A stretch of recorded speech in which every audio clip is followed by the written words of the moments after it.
Welcome back, everybody, to another fantastic episode of the Every Pokemon Episode Ever podcast. I think I said that right. EP for short. There you go.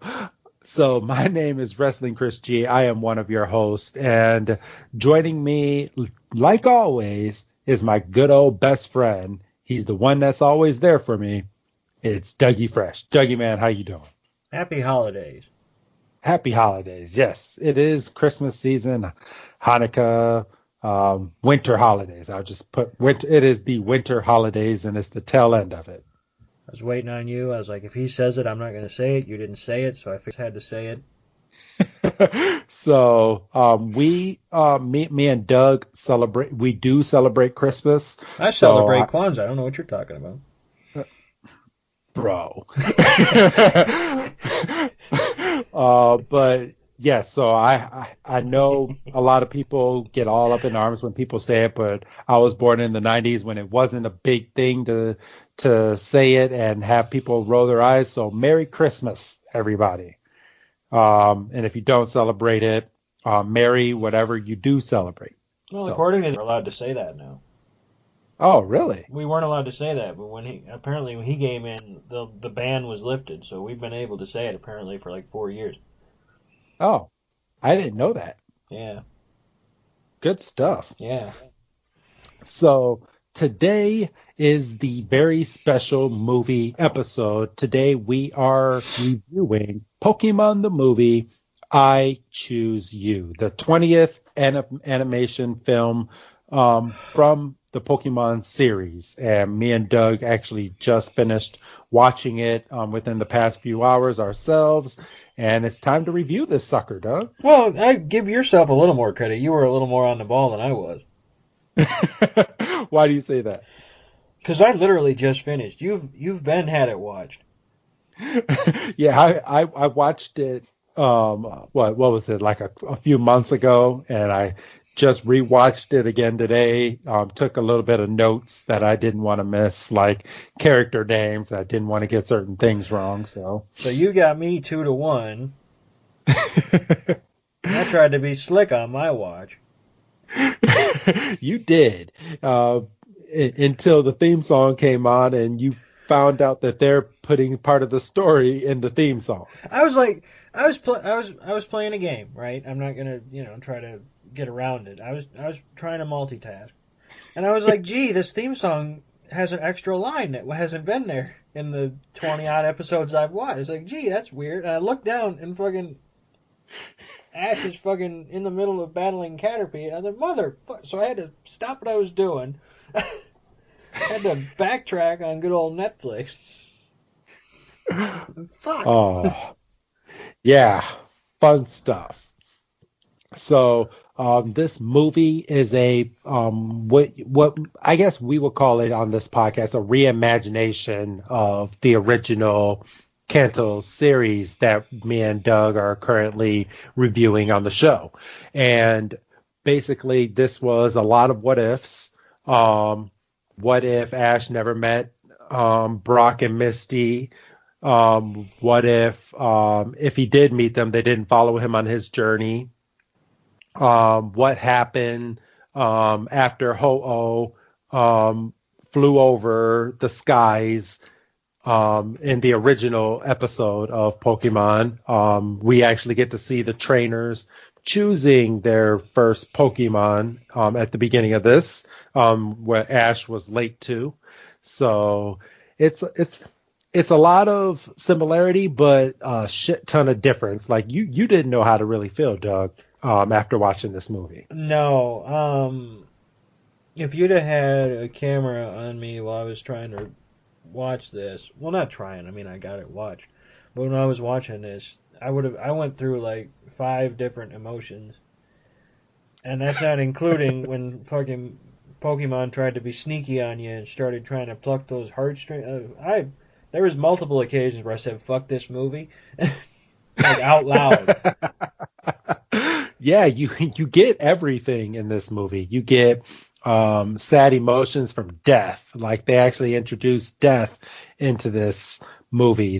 You get action, you get betrayal, You get you get everything. You get a lot of happiness out of this movie. You get frustrated by a 10-year-old boy, and since he's not matured yet, the decisions that he makes. Like you get a whole bunch of stuff in this movie, and it's all compiled into 90 minutes.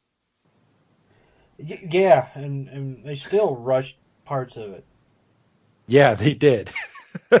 And we'll definitely get into that. So obviously there's no who's that Pokemon. I guess if you want us to do a who's that Pokemon, I would choose Pikachu for this episode. Is that who you would choose, or would you choose a different Pokemon? No, I would go a little more outside the box. Oh, okay. What would you choose? I would choose Ho-Oh. You know what? I will fully agree with you, because this movie does revolve around Ho-Oh, even though Ho-Oh only makes, out of the 90 minutes in this movie, probably is in only like 10 minutes of this episode. That was good enough for Horsey a couple episodes ago. Yeah, true.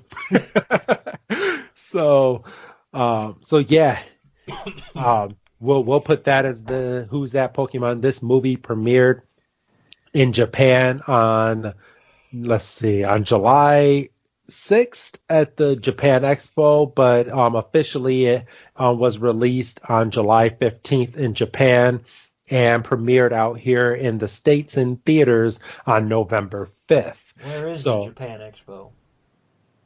I'm sorry? Where is the Japan Expo? It's in Japan. No, it's not. It's in France. Is it really? Yeah. No, oh, shit. Taking place in Paris, France, although it is branched into partnership of the festival. Oh, shit. You're right. Sometimes you got to click these Wikipedia links. Oh, I just was like, oh, Japan. What do you mean you want to update? You've updated the anyway, you can wait. It had about an hour and 20 minutes to update, and it had all the time it wanted. You can wait now. So, all right. So popped up all cocky and shit, but it ain't. No, you don't get to do that now. So right off now.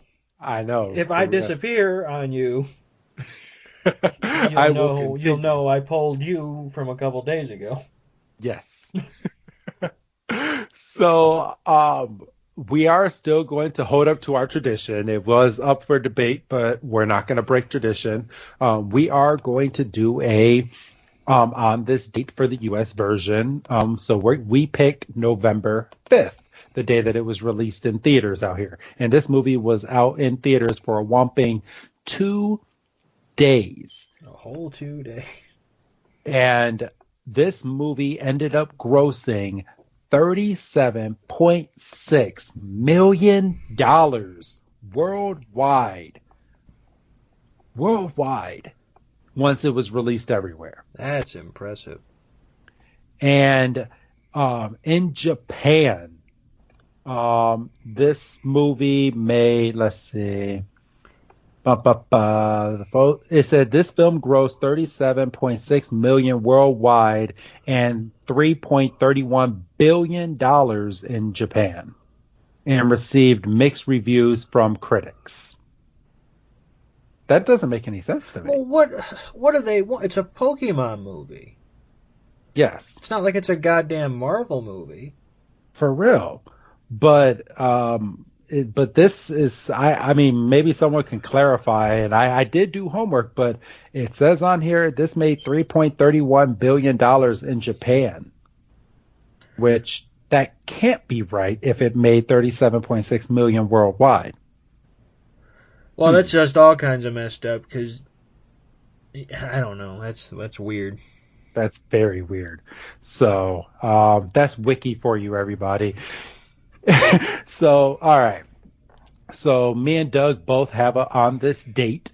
So Doug, are you going first this time, or am I going first? Because mine happened 10 years ago, in 2010, actually. Mine happened in 1968. Okay, so you're going first. Right. So go ahead, Doug. Yeah. So on this date in 1968, November 5th, Denny McLain of the Detroit Tigers wins the American League Most Valuable Player Award. This is notable because, well, for one, he's a pitcher, and they do have their own award. So for a pitcher to win Most Valuable Player, not just the Cy Young, is pretty notable. But he won the award in a year where he won 31 games as a pitcher, which, to qualify for a win, you have to go 5 complete innings, and your team has to have the lead and not lose it. Since, this isn't the type of podcast to get bogged down into pitching stats. He was the first pitcher to win 30 games in a major league season since 1924. And if you're ever bored and you Google pitching wins in a single season by pitcher, you're just going to see some stupid shit. Like in the early to mid 1800s, you got motherfuckers out there winning 60 games a year because there was no fucking bullpen. So if you started the game, you finished it one way or the other. Okay.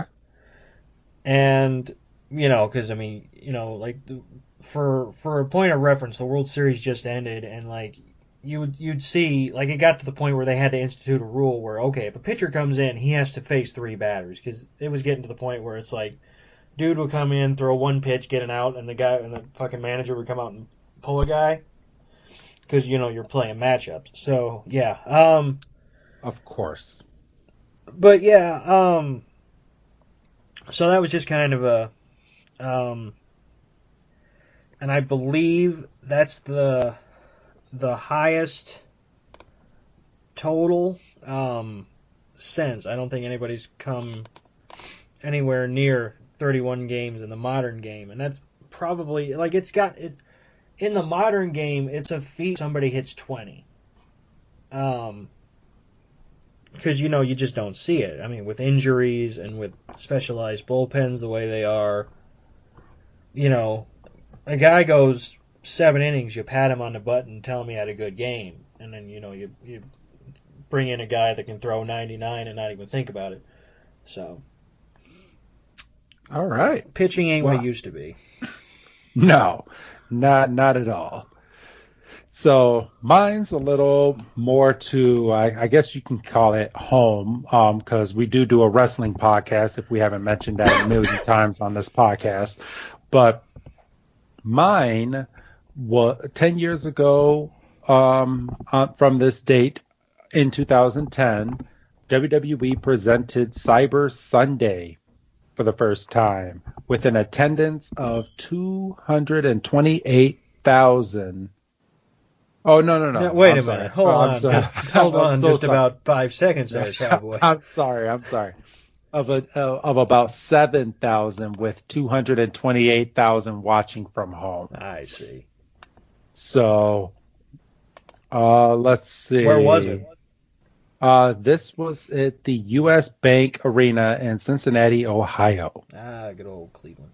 Well, yes. Cincinnati, but And the main event of this show was King Booker defeating John Cena and The Big Show in a triple threat match to retain the World Heavyweight Championship. And the fans selected the championship belt to be at stake with 67%, followed by ECW for 21%, and the WWE Championship for 12%. Oh, gotcha. Those were the 3 top champions in the brand, and then, okay, gotcha.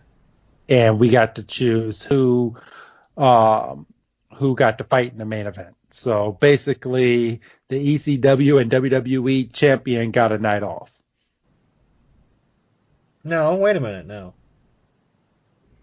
Oh, no. Cena was WWE and Big Show was ECW. Champion. But King Booker's title was the one that was on the line because of what people voted. Okay, gotcha. So we weren't. You said this was 2008? 2010. So we weren't quite at Cena sucks just yet. Mm-mm. Because if this was maybe a year later, we would get the WWE belt off Cena. Actually, yes, because actually it was later that year because that was the year that Oh shit! That's the year he killed the Nexus at SummerSlam. yes. Oh shit! So that's when the Cena suck chance started, and it followed him for the rest of his career. It was just the thing to do. Yeah, but he's embraced it now, so it's not as fun. Ooh, that's a rated RKO at defeated Degeneration X on this show. Oh yeah, it was in the middle of that feud. I remember. What was the stip there? Let's see. The returning Eric Bischoff, 60% was the fans' choice for special guest referee over Ah, Jonathan Coachman and Vince McMahon. Eric Bischoff won over Vince McMahon. Yes. I mean, Coachman can fuck right off, but Eric Bischoff won over Vince McMahon. That's surprising. So, but yeah, that's our history segment, and this movie is long enough, so I think it's about time that we jump into this sucker of a movie, Bo. I cannot believe that you're the first person to tie wrestling back. Kind I of am. disappointed. Are you now? I'm a little bit disappointed, yeah. You thought you were going to be the first? And I probably have missed some good ones, but they don't pop up on the websites I go to frequently for dates, so. And I just have out of the blue was like, what happened on this day in wrestling? And all of these things, ECW and all this stuff popped up. I mean, So we do I, do a wrestling podcast, so I'm surprised that we haven't talked it yet. do we? I know. I mean, we haven't done it in like 5 weeks now. We kind of got to get back into it. So, but as of this recording, we will be back next week. But everyone already kind of knows that by now, listening to our show. That's true. Because This is like weird timeline because this isn't going out for another couple of months and then we'll be back. This is weird. yeah, so Lily, like 2 months from the time that we're recording this is when this one is getting released. Wow. So if this editing is not good, I'm sorry. Well, I don't But see why it wouldn't be. so all right, You're pretty good at what you do. I am. I am. If people didn't know, I am the editor of these shows. I like to wear that crown. So if they are shit. It's not my fault. I try my best.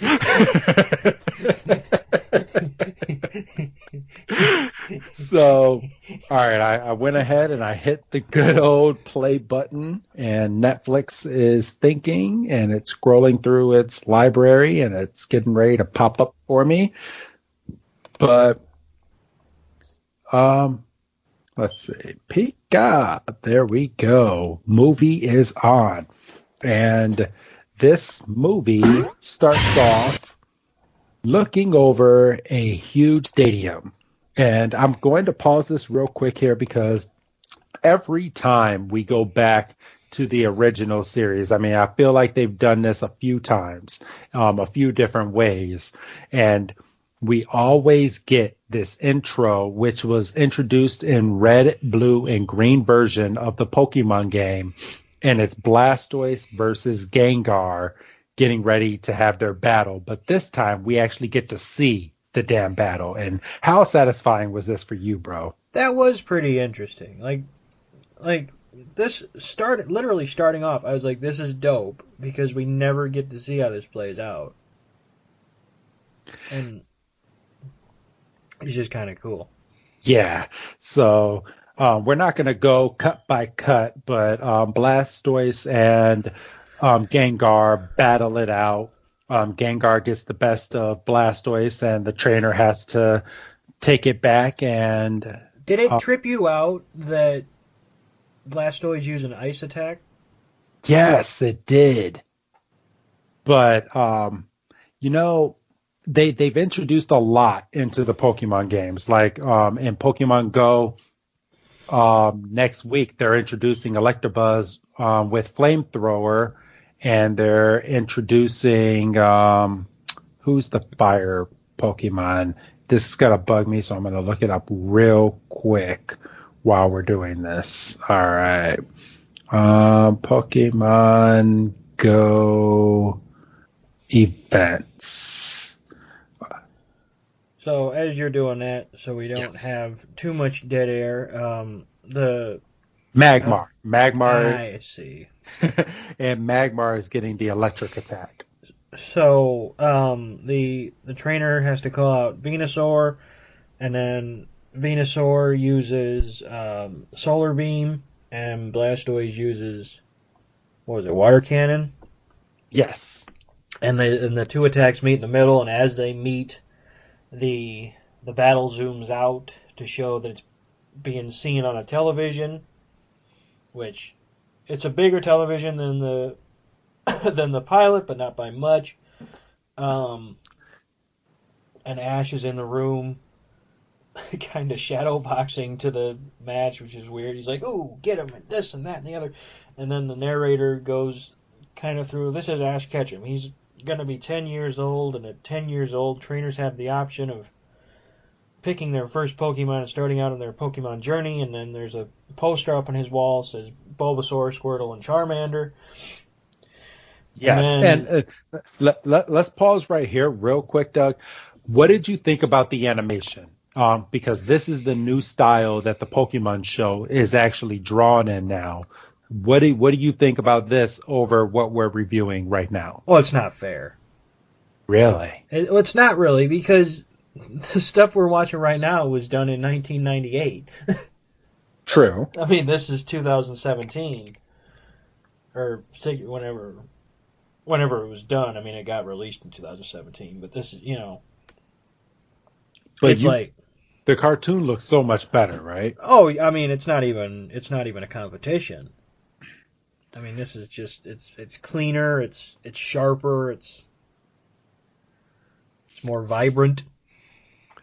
So, I think all it's the right. same thing as sharper, but I don't fucking know. So we Trying go to use these $10 words, Well, this is the place to do it, is in the movie. So, all right.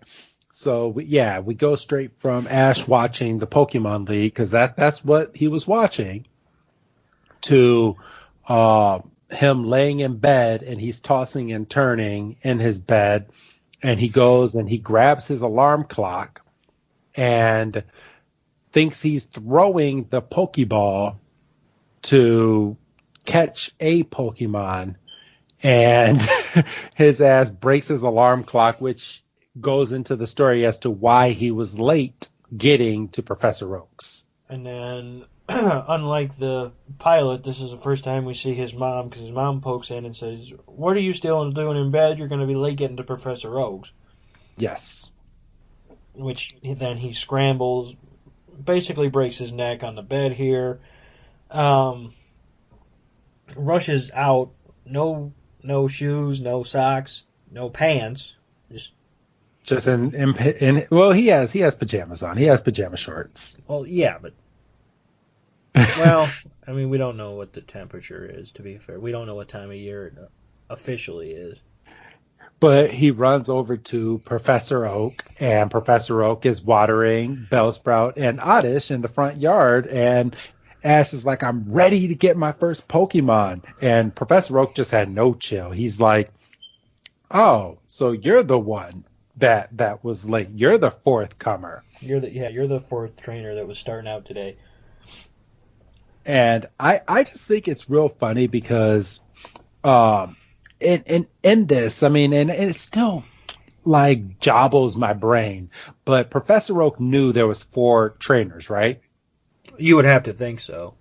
Okay. Well, he said, he's like, "You're the 4th trainer." So he's asking Professor Oak, "Well, where's my Pokemon?" And Professor Oak has to think as to who he's going to give Ash at the beginning of this.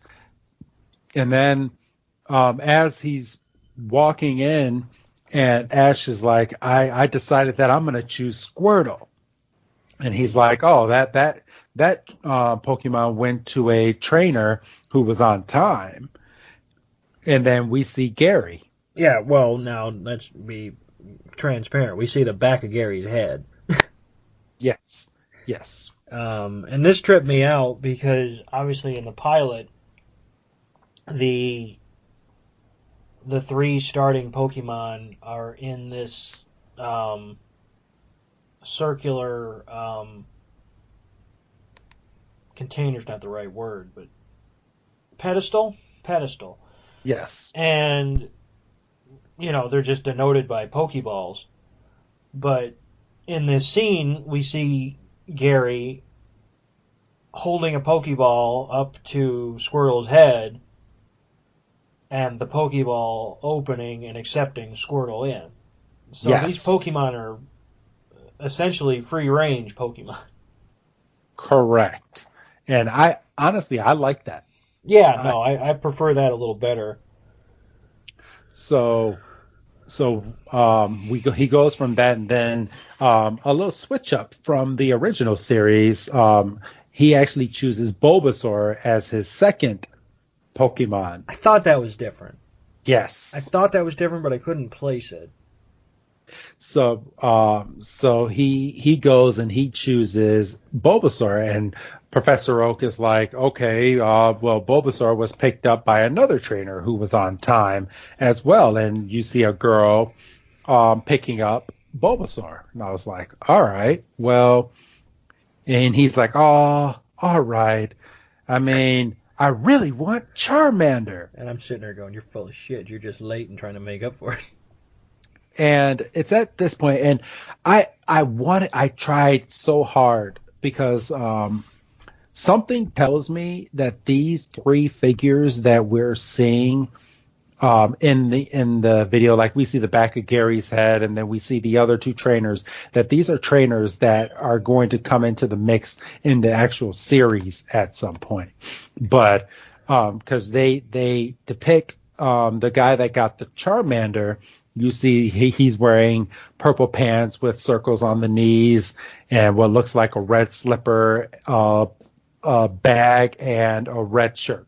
Mm-hmm. But I could not put my finger on who that trainer is. And I know I've seen him before, but I don't know. So, yeah, so Ash starts to get all bummed out, and he's like, well, if Bulbasaur, Charmander, and Squirtle are gone, then who the hell am I going to take? Means I got to start on it my damn self. Yeah, he actually thinks that Professor Oak is going to be like, well, here's some Pokeballs. You can go and catch your own starter Pokemon. Which would have been the worst thing in the world. Go catch yourself a Pidgey and see what happens.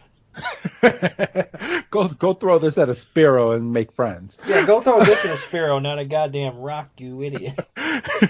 So, so Professor Oak, and So Little Words goes, well, I do have one more Pokemon. He's kind of temperamental, and he doesn't like to be in a Pokeball, and he's running around here somewhere. And then we see Pikachu run by. He's on the second floor of Professor Oak's lab, and just runs down all the way over to Ash Ketchum, and just runs past him, makes Ash fall on his ass and fall down the stairs, and Pikachu is just laughing his ass off like the young, immature Pikachu that we all love.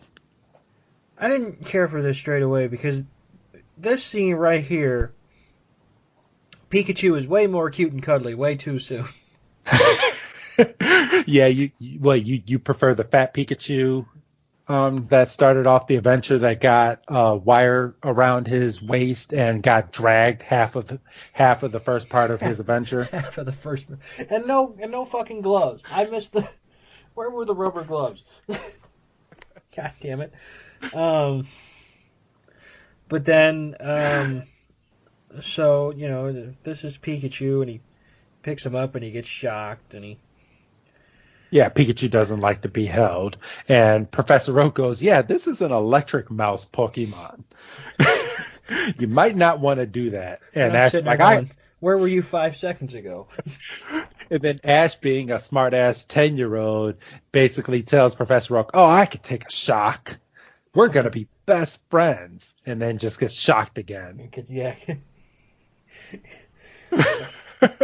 And then, For nothing more than plot convenience, Mrs. Ketchum shows up, and she's Oh, got. right before that happened, Professor Oak did give Ash the electric Pokeball with the electric bolt on it, and so Pikachu does have a Pokeball. Oh, that's right, he does.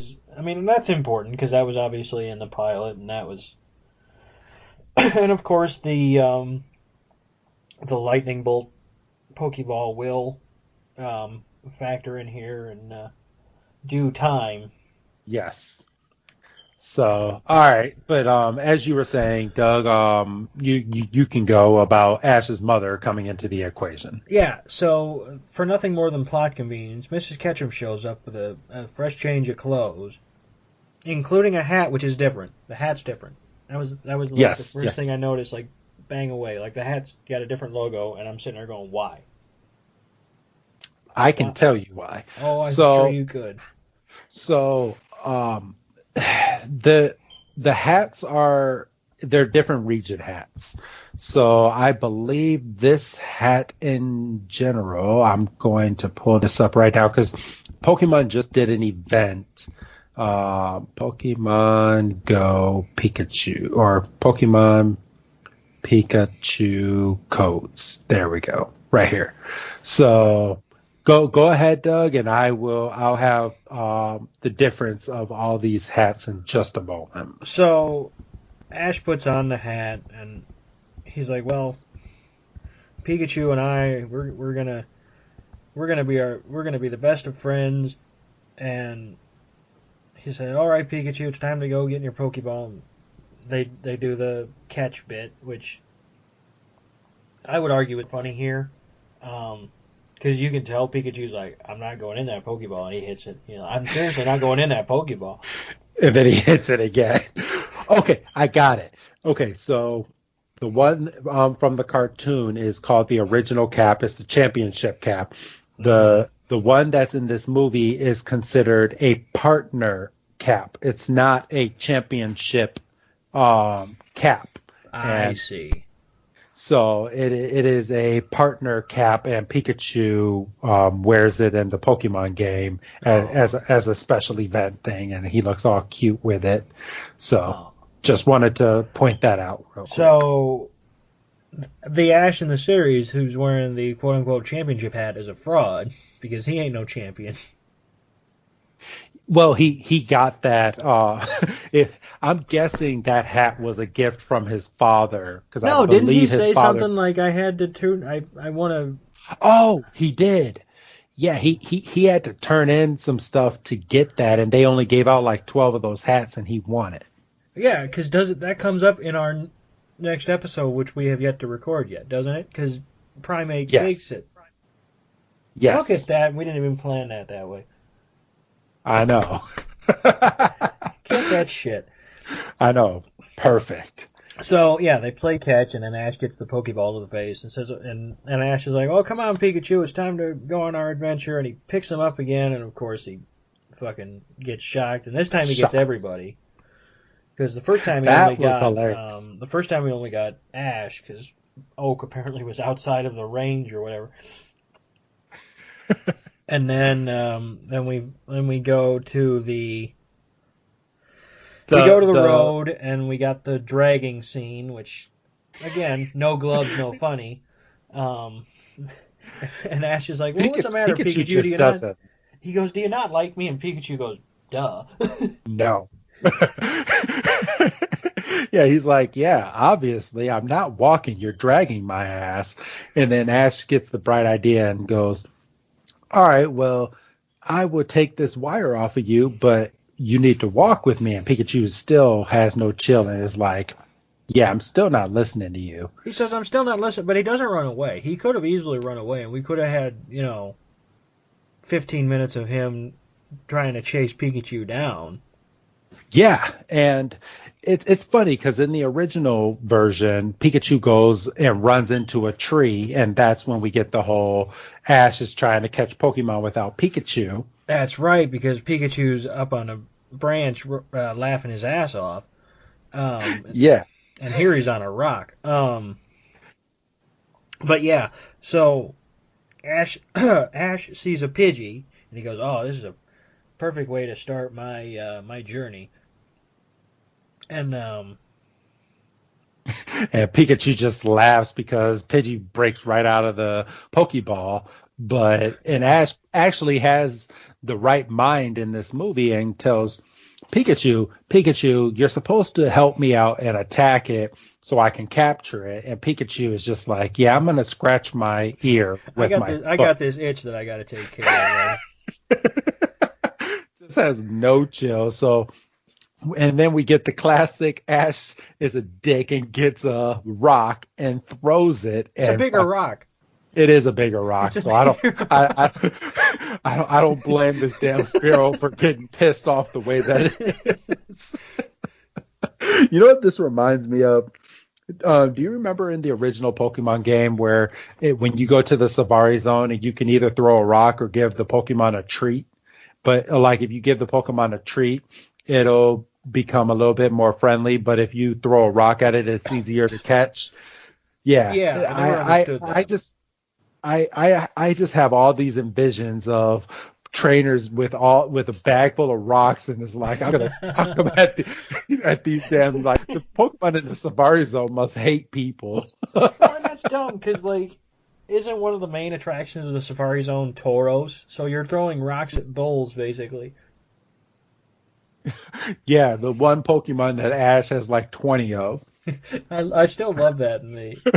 I don't think we've gotten there yet. No, we're not there. That's there yet. That's one of my favorite lines. That's in the Dratini episode. So yeah, okay. That's in the Dratini episode. So yeah, okay. It's coming. Not there yet. Yeah, we're close though. But yeah, it's not there yet. So, we get this Spearow scene, and we get Pikachu being attacked. We get Ash picking him up, and Pikachu's all fucking wounded and pathetic.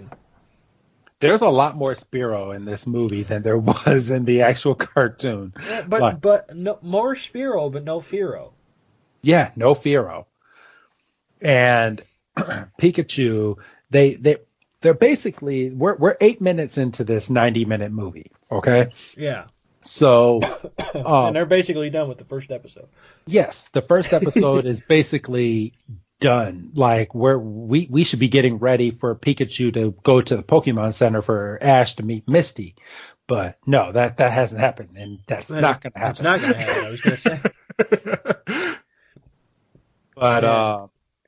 But I do like. I want to talk about the animation in this next part of the scene. So Ash jumps off a cliff to get away from the Spearow, and he falls. Yeah, well, Come on, it looked like, and then almost gets eaten by a fucking Gyarados, like a fucking G. Like that Gyarados had no chill. He gave 0 fucks and was like, "I will eat you." Okay, you swam by me. Goodbye. Oh, it's not my show. You can keep going. And that's the way that Ash and Pikachu got away from the Spearow in this movie, as opposed to Pikachu becoming friends with Ash and shocking the fuck out of all the Spearow and sending them away. Well, it also starts raining like a motherfucker. Yeah. So in this movie, as soon as he gets out of the water, all the Spearows start attacking him again. Mm-hmm. And it's at this point Ash accidentally drops Pikachu. Pikachu goes flying like a couple yards away from him.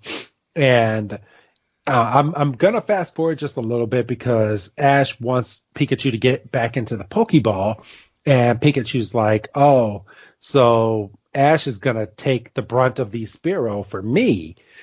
And Ash stands up and faces the Spearow, and Pikachu comes up, and since it's raining, gives off a huge thunder shock, and they left nothing to the imagination in this. This was a big fucking boom. I mean, this was, yeah. I feel like you could feel this if you were just sitting there. You go, "What the fuck was that?" And the way they redid this scene with the raindrops, like looking all 3D, and Pikachu just going in and just boom.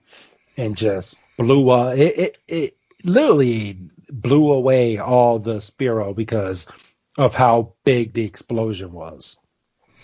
And then the it's funny the version that I'm watching, and I'll say it again. I watched this originally on Netflix, but I'm too lazy and didn't want to boot it up again. So I'm watching a rip of this, right? Hmm. And the version I'm watching is apparently from Disney XD because there's a fucking bug in the corner. And right after the explosion, they took their first commercial. That's hilarious. um, Perfect spot too. yeah, not a bad spot. Um, so they wake up and Pikachu's all snuggly and all. He's fine now. So the animosity only lasted about what 12 minutes or so. Yes. Um, you So know, at this point, they wake up, and after they snuggle, we get the classic Ho-Oh is flying over the Kanto region, but this time is where the story kind of starts taking a left turn, and um and Ho-Oh drops a rainbow feather down for Ash at this mhm. point. And then we turn around and we see the rainbow and we see the back of Pikachu and Ash, and then we actually get the opening, which apparently you had to fucking pay attention to the whole thing. And there's fucking three verses in this goddamn song, because why wouldn't there So be? so I'm gonna let you know something just going forward, Doug. Every single movie plays a theme song according to what version of Pokemon they're depicting, and every single theme song plays into the movie. So you have to watch it. Oh, for goodness sakes! I'm throwing that in there right now. So that's something that Pokemon loves to do, is to throw in the theme song, and it's a longer version, and you get to hear the entire song, but um, a lot happens because you have to watch it in the Mewtwo Strikes Back movie. I'll just put it out there. Well, no, I mean I saw that, Yeah. but so yeah, I'm watching this intro and they're Ash and Pikachu are buddy buddy, and they're bathing in the river and they're camping out and they're battling. I'm gonna say it like this because they fucking do. They fucking battle this poor pathetic Caterpie. Caterpie should be fucking pissed. Caterpie should be dead. Caterpie took a fucking that wasn't even a thundershock. That was a thunderbolt to the And fucking face. he just took it clean, and 5 minutes later they're all buddy buddy. Caterpie's hanging out on a fucking branch. They're Eating running some around. Pokemon food, and I want to throw out there that fucking Ash knows how to fucking cook in this movie. Well, he has Because to. There's no Brock. I was about to say, there's no Brock, so he had to learn how to cook. So there's no, because in the series, Ash still, I'm one episode away from Battle Frontier, and Ash's ass still doesn't know how to cook. I'm just throwing it out there. Well, you're not just gonna pick that up, are you? So, but yeah, we go straight from that, and then we go to another scene where Ash is training his Pikachu and all of his Pokemon. We get the classic scene of Caterpie looking at all the Butterfree in the sky, imagining what he's gonna one day be. It looks like we get Mew. Is that fucking Mew? I didn't even catch that the first time. I didn't even catch that a little bit. Let me. Hold on. No, that's not Mew. That's some pink Pokemon that I can't depict. But let's see. Pikachu never goes back into his Pokeball, and we go straight from that to a scene of Ash battling inside of the bug gym in the Kanto region. You're right. So he's battling and getting ready to get his marshmallow badge. The And rainbow badge, isn't it? I mean, I'm sorry, not marshmallow badge. The rainbow badge from the gym. And so and this is the third badge that he is getting. So that means that they skipped over Brock and they skipped over Misty. And they So skipped over, if we're being honest. true. Surge was the third gym leader. No, was he? Yes. No. Yes. Yes. Because I don't even think we've gotten to this point in our series yet. He doesn't have this badge in the No, series. we, to kind of date us a little bit and confuse you, you fine listeners, we just watched where he got his Marsh badge. We just finished the Psychic trilogy. Yes. So, and you'll be hearing that starting next week. So, hey, don't you like how that goes together, Doug? No, it makes my head hurt. So, yeah, he hasn't gotten this badge yet, and as you've been listening to our show, he hasn't gotten it in the series yet either. So, for this being his third gym battle, I mean, they're really turning the tables on the order that Ash is getting these badges. Big time. But Pikachu is battling a Tangela, which we haven't seen in the show. No. So he wins this battle and goes and gets his badge. And we go straight from that to Ash basically getting yelled at by his mother for not checking in. Which, fair enough, Yes. It seems like we're in an age now where phone calls are easier to make. Fast forward a little bit, the young woman he's about to meet in this Pokemon Center a little bit later has a phone. Yes. So they've done away with the original, like the Bellsprout phones and all of that. Like in this movie, you're getting updated technology. Yeah. Like there's cell phones, the computer that he's watching the video on has no actual telephone that he's holding up to his ear to talk in. It's an actual, like, it looks like a Skype or Zoom video that he's videoing with his mother. Right. So that's an update as well. But Ash's mother actually brings up Ash's father. I didn't catch that. Oh, you didn't catch that. She shows how mad she is at the father. So she goes, here, I'll even do the line. She says, "Do you know how many Pokemon centers you have been to and you have not called? I've been leaving messages hoping that you would be there." And Ash goes, "What's the big emergency?" And his mother, who we find out her name is Delia, by the way, she says, if I didn't say it was a big emergency, you wouldn't have called back. You're like your father. It wouldn't hurt to call me once in a while, would it? And that's the one and only line about Ashes. She says something like that in the show, doesn't she?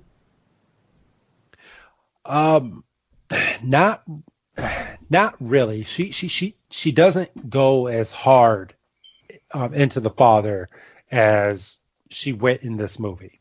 Like that's the one line, but in that one line you can definitely tell something happened between Mrs. Ketchum and the father, because in the original series it seems like father may have gone out to war, never came back. This time Ash's father fucking went out on a Pokemon adventure, it seems like, and just never called again.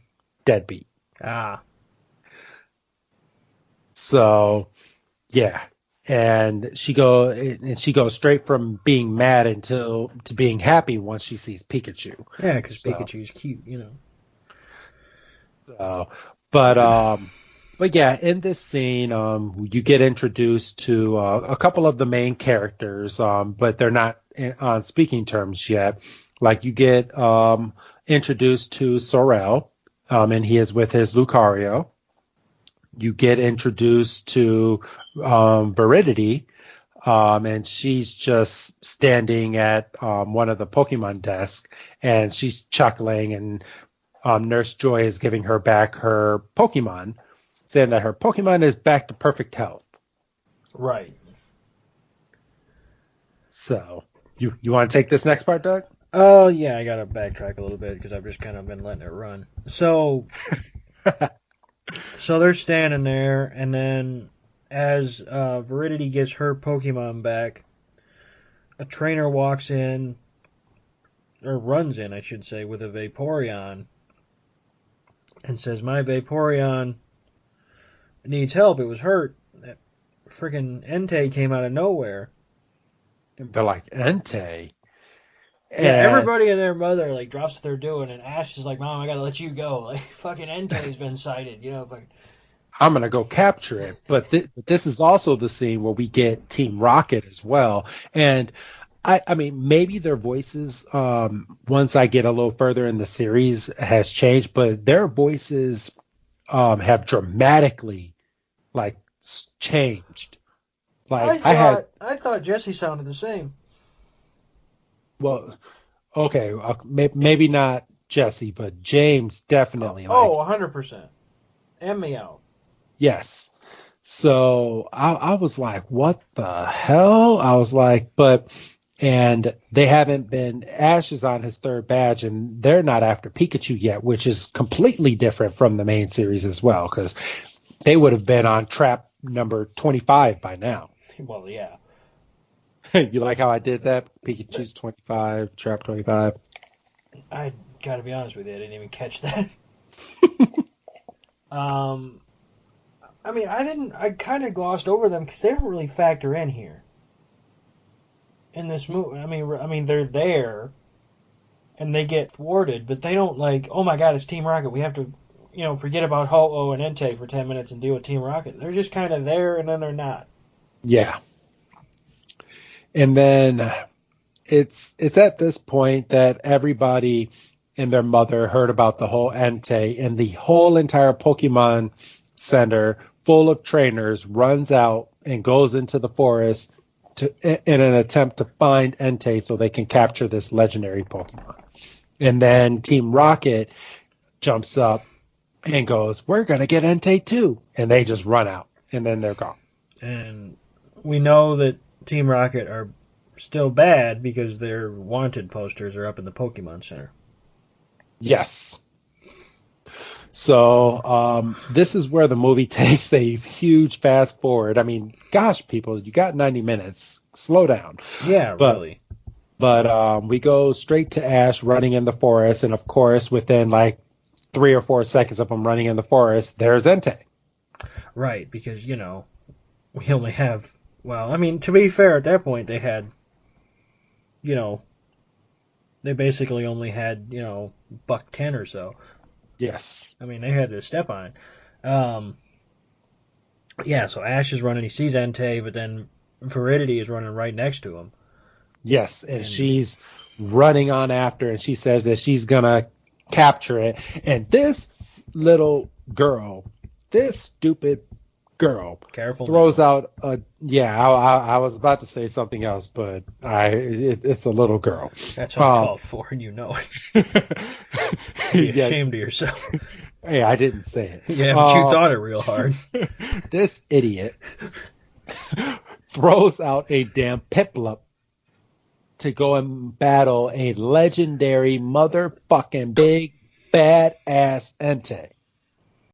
I'm not going to be able to say that again. Hey, man, that Piplup is going to cute him to death. I caught an Entei once. Yeah, I caught an Entei once, too. I actually just caught another Entei in Sword and Shield. Just saying. Yeah, but I'm talking, I caught it when it was actually hard to do. Did you catch it with a Piplup? No, fuck no, I didn't. I had 100 Master Balls and just kind of lucked into them one night. And was like, oh, I'm just going to toss this at you. I'm not going to battle you. So I'm going to catch this real quick, and just because nobody's going to fucking believe me that I saw you, let alone caught you. So she sends Piplup out, and out of all moves to do, she tells Piplup to do Bubble Beam. Well, because it's Piplup. What else is it going to... Let's blow some bubbles at this big fire-breathing, fucking big hunk of a man Entei. I was not expecting that description. Hunk of a Well, man. but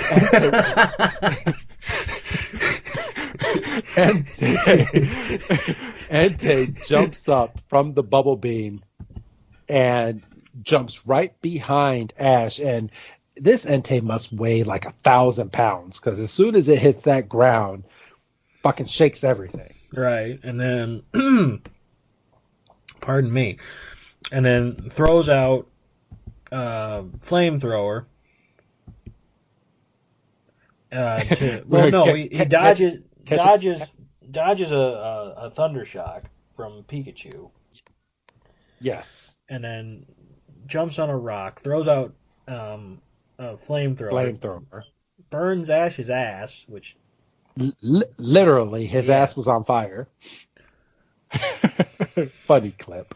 Poor Ash, really. I mean, he's gotten shocked, he's been burnt, he got yelled at by his mom. He's not having a good time.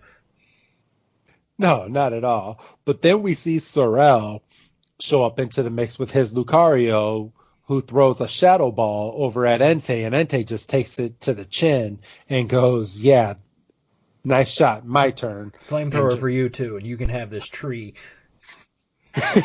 Right into the tree. If I was that trainer, I'd want that tree cut out, and then I'd want the imprint of my Lucario that's inside of that tree as like a little souvenir.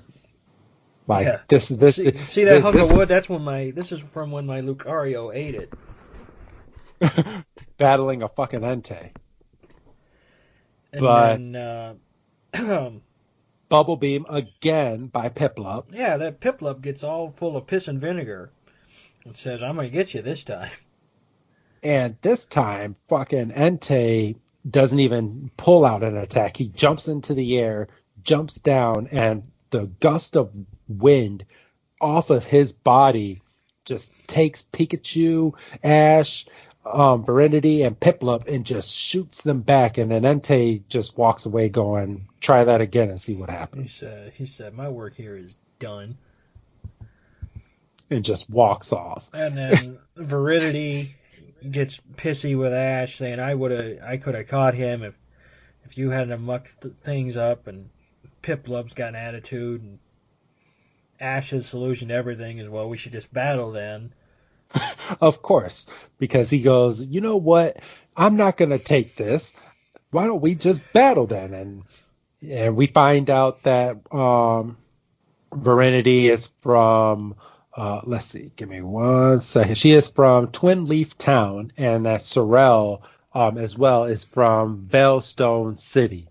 And Ash challenges Verity to a battle, and then Verity is like, this is not going to last long. I want to fight your Lucario, but fucking Sorrel doesn't have any. He's picking the Lucario up from the ground and says, look, I'm fucking out of here. We just ran into a tree. We're out of, this is, no. So he puts Lucario back, his Pokeball, and deuces out. Yeah, he's like, I'm a proper trainer. I'm just going to walk away. And I swear Sorrel looks like he's 10 years old as well. So it looks like he probably just started off his journey as well. He said, I've got other shit to do. So Piplup and Pikachu have an actual pretty decent battle. Sorrel, as he walked off, warned Ash and Verity that there's a huge storm that's getting ready to come through. That's a good line. Yes. He said, you might want to go and take shelter. There's a storm coming in. I'm getting out of here. And then, he's just weird. We're going to battle. And they battle for a good hot minute. And, they're going back and forth until freaking Piplup shoots another one of their troublemaking bubble beams to a set of rocks, which, oh, by the way, is a fucking Onyx. And this Onyx got pissed because Onyx, of course, weak to water. So gets pissed off, and Ash has to go and save Piplup from getting smashed by Onyx, and Onyx is not having any of it and goes, you know what? You may have saved it, but I'm going to chase your ass, and you're not going to get away. So there's like a good 2-minute scene of them getting chased by fucking Onyx. and And tossing yeah, Team Rocket. and yeah, Team Rocket just happens to be on a stump for about 5 seconds, and then they're not. Um, and they're being chased by this Onyx, and then Onyx actually gets behind them enough to flip them onto its own back, and Yes. it's still riding them in this chasm, a canyon, and Onyx is It, binging and banging off of the sides of this rock, and Ash is like, "You're just gonna hurt yourself at this point. Knock it the fuck off." yeah, like Onyx. I mean, Ash is lucky that none of those rocks ricocheted up and hit him. Yeah, I mean, for all we know, and Verity holds up Piplup, and Piplup does a what's that? A whirlpool? Whirlpool, Yeah. a whirlpool, and stops Onyx. And Ash tells it, he's like, "Listen, I'm sorry for scaring you, but you're gonna hurt us and you're gonna hurt yourself. So let's just go our separate ways. And I'm sorry." And Onyx actually calms down, listens, and burrows his way back underground. And as Veridity and Ash are kind of coming to a mutual understanding, lo and behold, it does in fact start to rain Yes. hard. And this is where we get the classic Charmander scene. So we just jumped like 5 episodes. 5 episodes, just bang. So they're running away, and they see this Charmander looking sadder than a motherfucker. Like this Charmander didn't even have a leaf covering his tail. He's just sitting on this stone getting poured on. And he's just, "Hey Charmander, what's going on?" And Charmander's looking all sad, but he's looking determined. And then all of a sudden he stands up, and he kind of gets this bright look in his eye, and he starts waddling over. And we see this trainer come out of the woods, and he runs over, and he's all happy. And Verity goes, "Oh, that must be his trainer. He must have just been waiting." This This scene made me had want to turn off the movie. I almost stopped, and I almost texted you, and I'm like, I can't. I made it half an hour. I can't do it. This is bullshit. Yeah. I was in all sorts of feelings when this happened, because the way that they animated Charmander jumping up. So think of like a little like 1-year-old baby that just learned how to walk or just learned how to run and is running back to his mom or dad, and just this trainer being the parent is just like, "Yeah, I don't want you. Just get out of here." And I was He fucking kicked him. Yes. And I said out loud, he fucking kicked him. Out loud, I said that. Charmander was hugging his leg, and I almost cut the movie. I almost cut.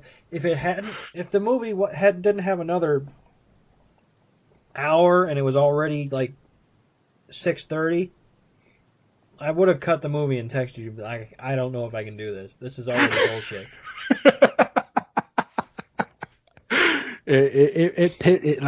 Like when I tell you people that this movie puts you in all sorts of feelings. I mean, it does, and this is one of the saddest scenes. But so, if you can kind of remember, kind of some of the dialogue that Damien used, this is basically what Cross was saying. His name. Yeah, I was about to say his name is Cross, and I wanted to give you guys a background as to where he came from, but he never says. He doesn't say where he came from. So he this is just a one-off character in the movie. But yeah, he calls Charmander weak, says Charmander that there's a million Charmanders out here. He caught this one thinking it was strong, but that there's a million other Charmander in this forest that I can go and catch that's 10 times stronger than this one. So and he goes to walk away, and Ash tries to stop him, and then you'll have to forgive me. I'm not 100% sure what Pokemon this Cross was walking with. It's identified later, but it's beyond. It was past my watching of the show. Let me just put it that way, or playing of the games, because they really fucked with the timeline of some of these Pokemon. The Cross starts walking away, and Charmander doesn't know any better, so he's trying to follow him, and he's wobbling, and he falls in the fucking mud again, and And if I hadn't have quit when he kicked him, I almost quit here. And then, so, at this point, Ash has to play hero again. He picks him up and he puts his tail in his, covered by his jacket so he can survive the rain. And then they just walk into this cave. Lichen rock.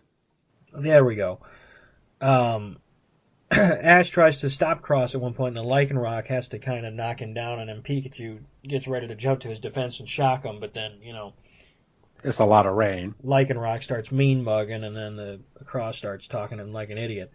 And so they run into this cave, and meet up with Sorrel, who started a fire inside of the cave. And then we basically get Nurse Joy's lines from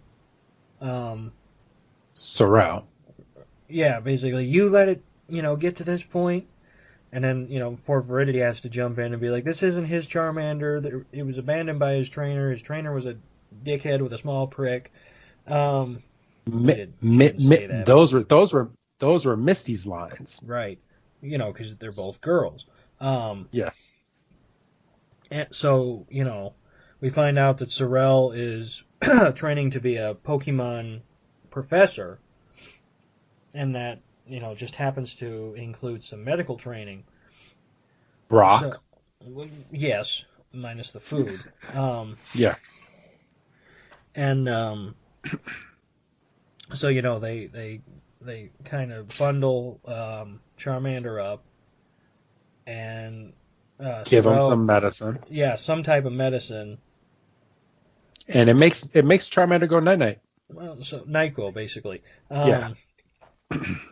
So Ash is, watching over him. And he's got him in his arms. And Charmander wakes up at one point and looks up and sees Ash holding him. And you can just kind of tell, I don't know about this guy, but I'm warm, so kind of fuck it. And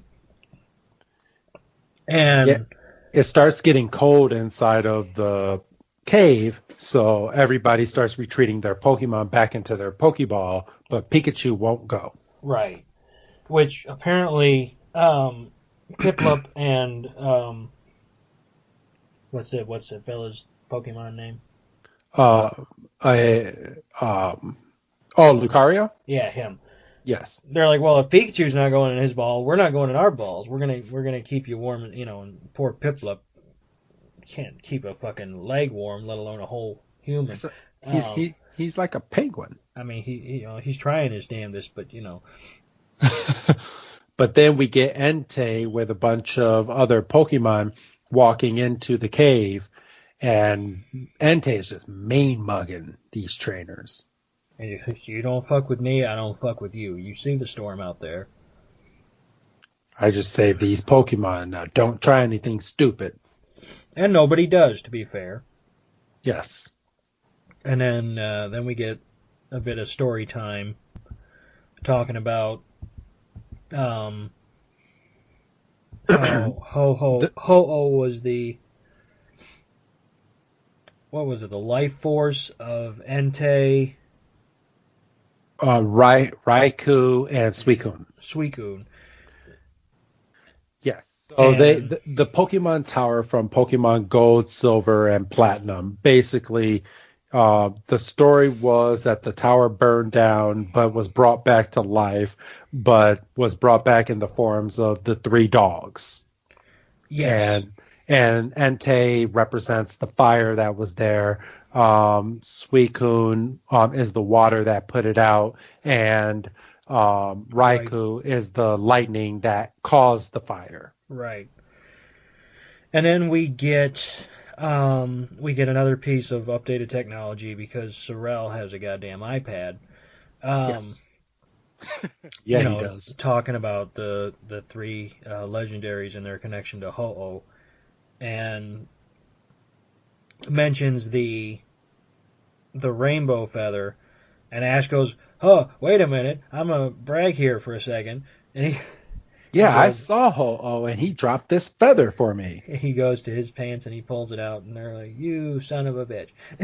And Entei immediately wakes up from his slumber and looks over at the wing, because unbeknownst to Ash, but later we're going to find out that Ash is a chosen one. Of course he is. It's his show. Yes. We see them sleeping, and Pikachu kind of wakes up first, and kind of wakes the group up, and that wakes up Piplup, and that wakes up Charmander, and we see that Charmander's feeling about 150 times better, and he shows off his tail, and Piplup and Pikachu are happy, and everybody's having a good time, and Ash is like, well, Charmander, I would really like it if you came along and was part of our group, and Charmander kind of has momentary flashbacks to Cross and Ash. Marshadow. Marshadow is the Pokemon that we saw hovering around Entei there. And Ash says, really sincerely says please, and Charmander agrees, and we see Ash hold up a poke. We don't get the scene of Charmander happily jumping into the Pokeball like in the show, but we get this symbolic, Charmander. He goes over. Basically saying, I surrender and humbly join your clan, good sir. And I don't think we should call it a clan, Doug. Why not? That's where your mind took it. No, it is not. That's where your mind took it. My mind didn't go there. So, all right. So they leave the cave finally. It's nice and dry outside. It must be 80 degrees outside because there's no lick of rain anymore. And we get a nice rainbow, and the feathers going crazy, and Marshadow comes back out. Sorrel pulls out his iPad again so we can kind of get a map going. And, they're kind of trying to... they kind of come to a loose agreement of, we're going to go find Ho-Oh, and, because it's Ash with the solution, what's his solution? I'm going to go battle it. Like yeah, fuckhead. Did you not learn your lesson the first time? So then we get Team Rocket talking about, maybe if we follow them, we can capture Ho-Oh. It's like, you've been in this movie for 2 minutes, maybe. Well, not Ho-Oh. They want Entei. Well, right. But it doesn't change the fact that they've been in this movie for 5 minutes total, probably.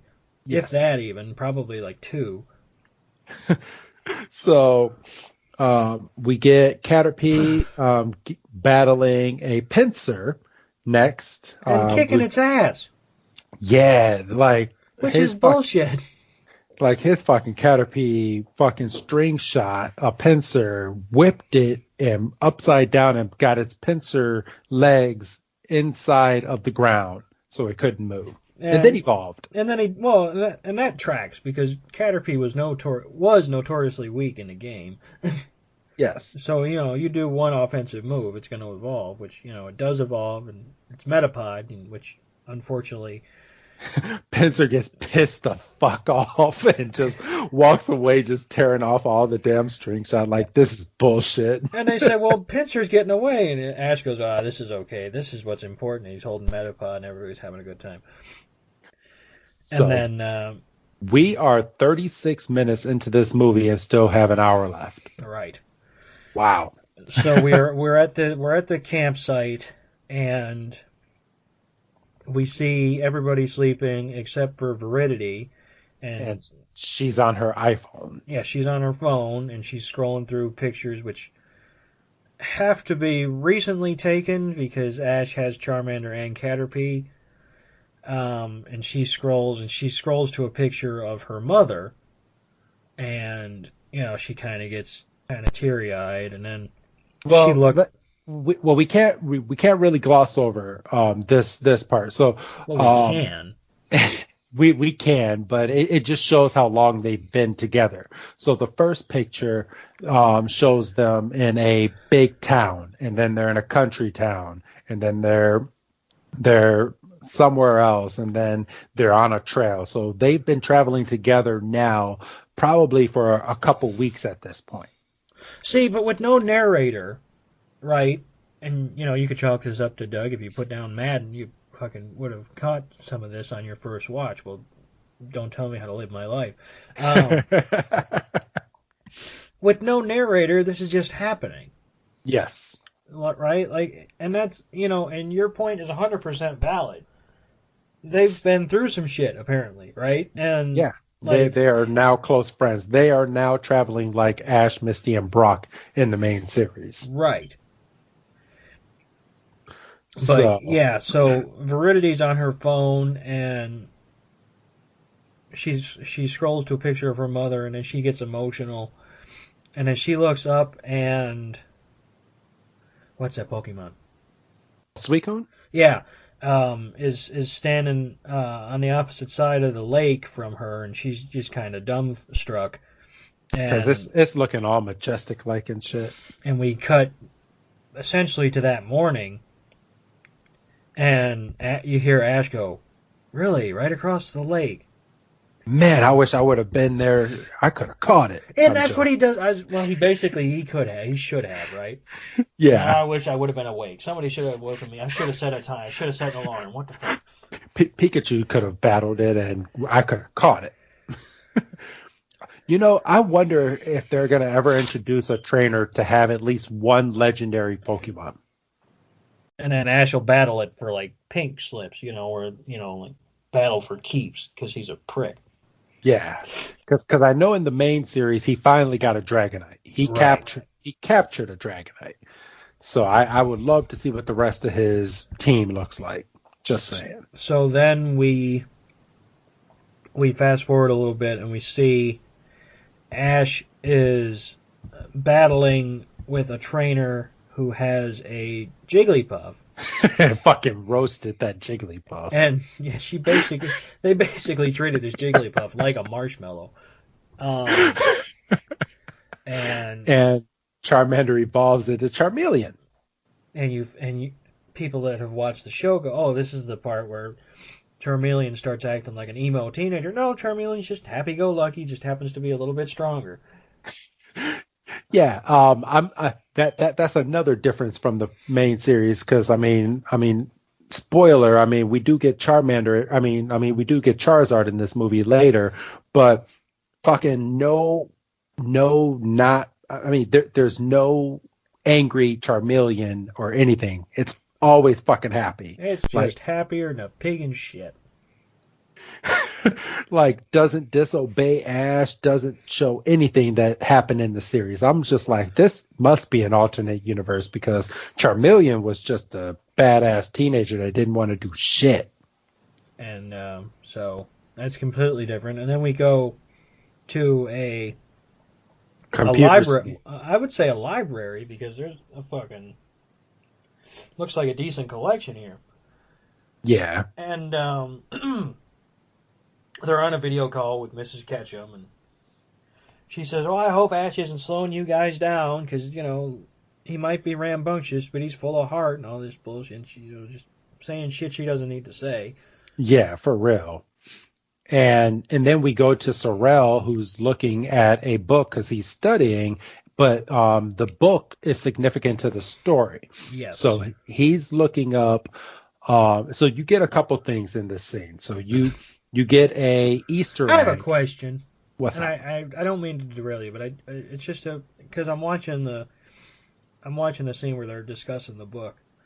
Okay. And I've noticed it but it just really hit me, and I just have to ask because I'm afraid if I don't ask now, we're gonna get bogged down in some other shit happening, and I'm gonna forget. Okay. Why doesn't Piplup go back in its Pokeball? It doesn't get told in this. That's a good question. Maybe he's taken after Pikachu. He's just Pikachu, just that much of a bad influence. Yeah. So but, yeah, no, I completely derailed you because this is an important part. So in this book, he's looking up and he's scrolling through the pages, and you get an Easter egg of a certain character that we're going to end up seeing in about another 30 minutes into this movie. You get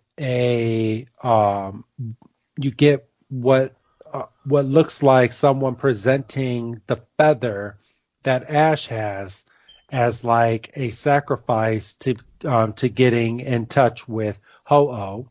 So you get that picture, and then Ash and Verity bum rush the party by walking in.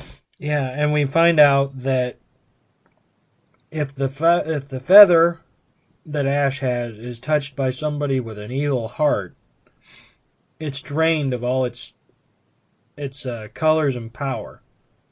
Because Yes. in the book there's an illustration, and the flower is pitch black. Yes. So just make sure that whoever has this feather keeps the feather and it doesn't get into the wrong hands. And Ash says, basically. "Well, I'm not. You don't have to worry about that with me because I might be rambunctious, but I'm full of heart." And everybody has a good laugh. And then Ash gets mad because everybody's laughing. Typical 10-year-old. Yeah. So and if the feather, and we're also told that if the feather gets touched by the wrong person, that Ho-Oh will not appear, but evil will ensue. Right. So that's a big key into this story as well. And then we do another smash cut to a random battle where Pikachu is taking on a Snorlax. Like, and fucking took a body slam and then threw. This Pikachu's Thunder Shock has gotten so strong to where Pikachu picked up Snorlax and threw him into the air. Yeah, because, but again, apparently they've been on the road for a few months, so maybe this is plausible. I mean, I doubt it, but Yeah. So, and Sorrel and Verity are still following Ash on this adventure. Ash defeats Snorlax. The trainer calls it back, but then we get Cross. And Cross is back. So Cross steps up to take on Ash, and Ash calls out Charmeleon, who has this immediate recollection of, "Oh, you're that motherfucker," and then Cross is I have a screen grab right now of his face, just like looking like that. It's just hilarious. Sorry. And then Cross goes, "Oh, no shit, it evolved. I'll bet you it's still weak." And he calls out his fire type Pokemon, which is a Incineroar. Right, which again is above my Pokemon. above my pay grade. I was looking for a Blaziken or something. Didn't get it. In the early stage of this battle, Charmeleon is just putting in work, but it's not having any effect on Incineroar, and they just start battling it off, and then Charmeleon fucking seismic tosses Incineroar, but I didn't think that Charmeleon could learn that move until he was a fucking Charizard. Yeah, I didn't either. So apparently they're just saying, "Oh, here's the Pokemon rule." Yeah, it doesn't matter; it's out the window.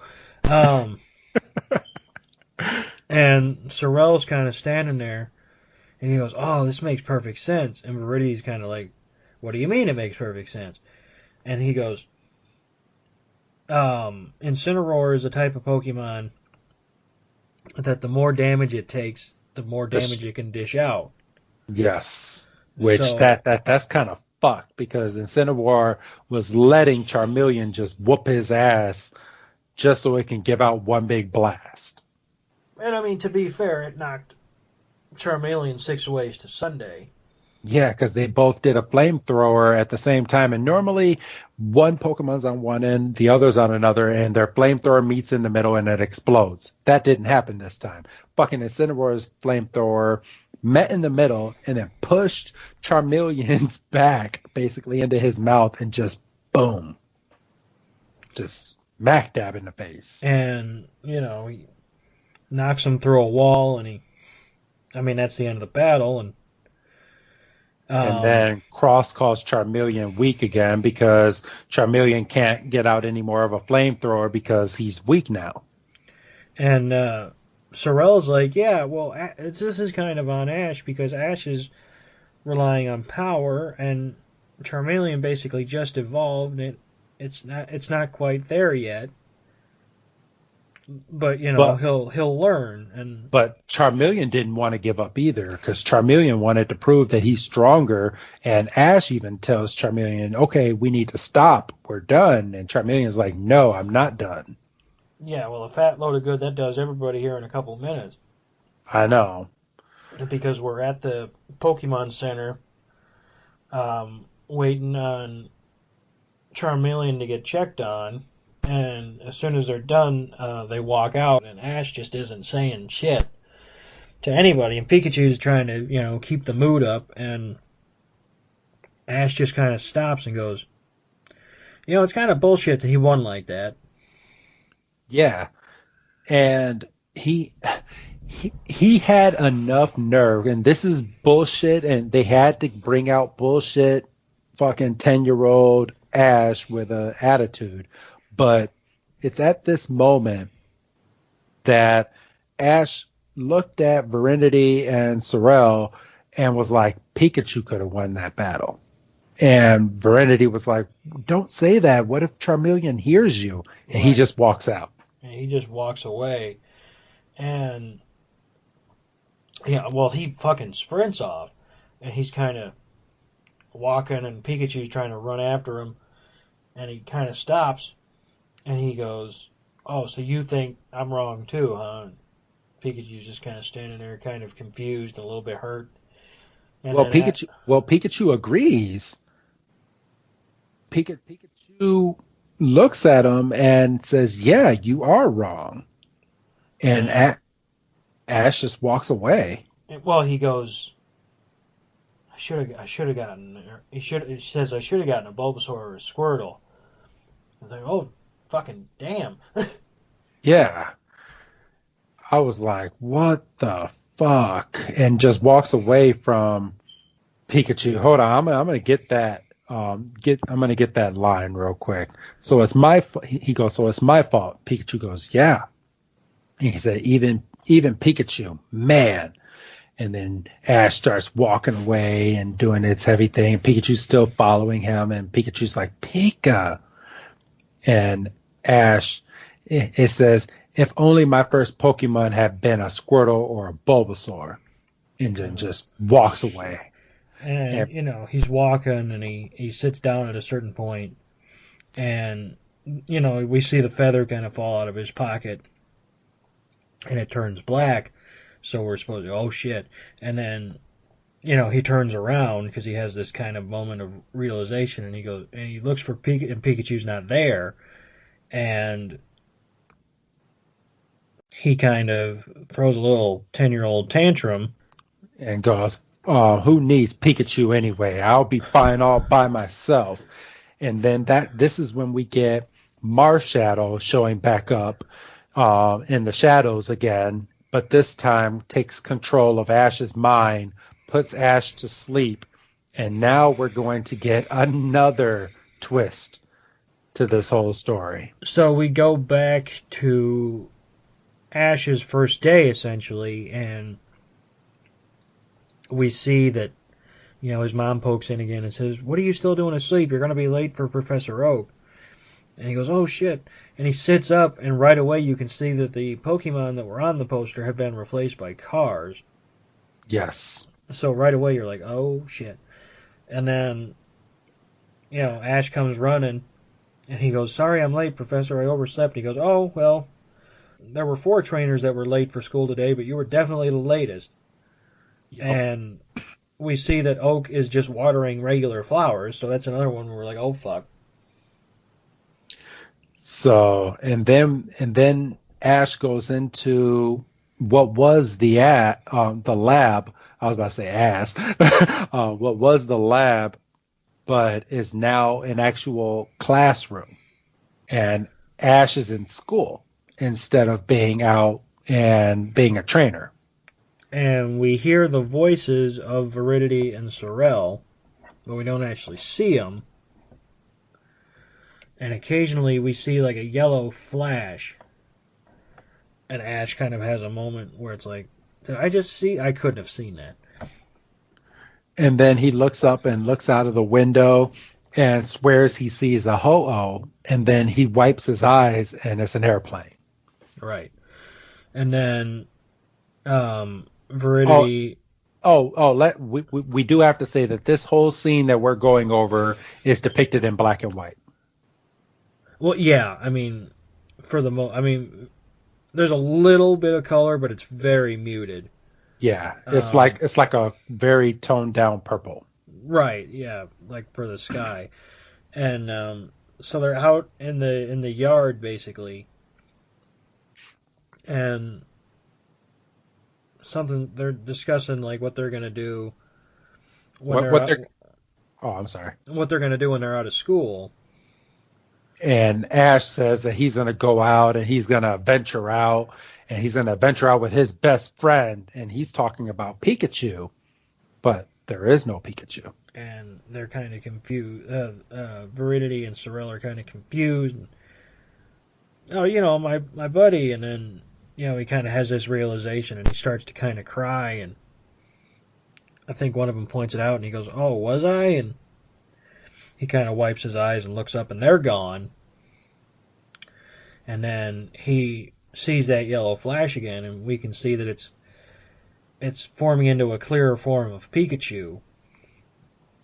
And Ash starts to chase it. But the Pikachu is running away from him. Right. And then the And scene starts to crumble around him. And basically, as soon as Ash is able to catch up to Pikachu, the ground gives way and they begin to fall. But then they fall and into the then light, and then Ash wakes up. yes. And in this moment, he did grab Pikachu. Pikachu's there when he wakes up. Pikachu's there when he wakes up, because then we get Veridity going, "You know how long we've been looking for you?" And I think does Ash. He goes and he hugs Pikachu, like gives him a big hug and apologizes for the things that he said. And then And the feather turns into a rainbow color again. right, and then Veridity picks up the flower and says, "I think you dropped this." And then, like you said, they hug. Pikachu and Ash hug, and then, um, before they start walking away again or walking on again, Ash pulls Charmander's Pokeball out and apologizes because apparently they can hear, Inside of the Pokeball. So that's another question that's been answered. Yes. And, So we then now we're about to get Sorrel's background. And he's about to go over the story as to what's been going on with him. So he goes, when I was young, my parents were away and worked more than they were home. I'm sorry? So he was watched over by a Pokemon. Yes. And the Pokemon that he was watched over by was a Luxray. Right. Once again, out of my range. So this Pokemon would watch over him, but he ended up going out into a bad snowstorm one day, and Luxray came out to save him because he had fallen. He was basically freezing to death on the outside, and Luxray put his body around him to keep him warm, but in that effect, Luxray had frozen to death, but he had remained alive. And that was the worst day in his life at that point. Another moment I almost turned the thing off. Like, this is some bullshit. They really love to introduce death in Pokemon now. I feel like I need to start preparing myself for some of these future episodes I'm getting into. And, like they're really pulling at heartstrings. And as we're kind of coming out of the story, Pikachu looks over and tries to tackle Marshadow. Yeah, and then he gets mad because Marshadow fades into this tree, so Pikachu shocks the tree, which then summons a pack of Primeapes. That were sleeping in the tree. And they start throwing everybody up in the air. Which, I mean, I'm sorry, but I mean, I don't blame the Primate, because Primate just got woken up and got shocked and electrocuted for no damn reason. They were minding their business, wasn't bothering anybody. Not a reason at all. And as they're being thrown in the air, Sorrel goes, Ash, we need, pardon me, we need Metapod.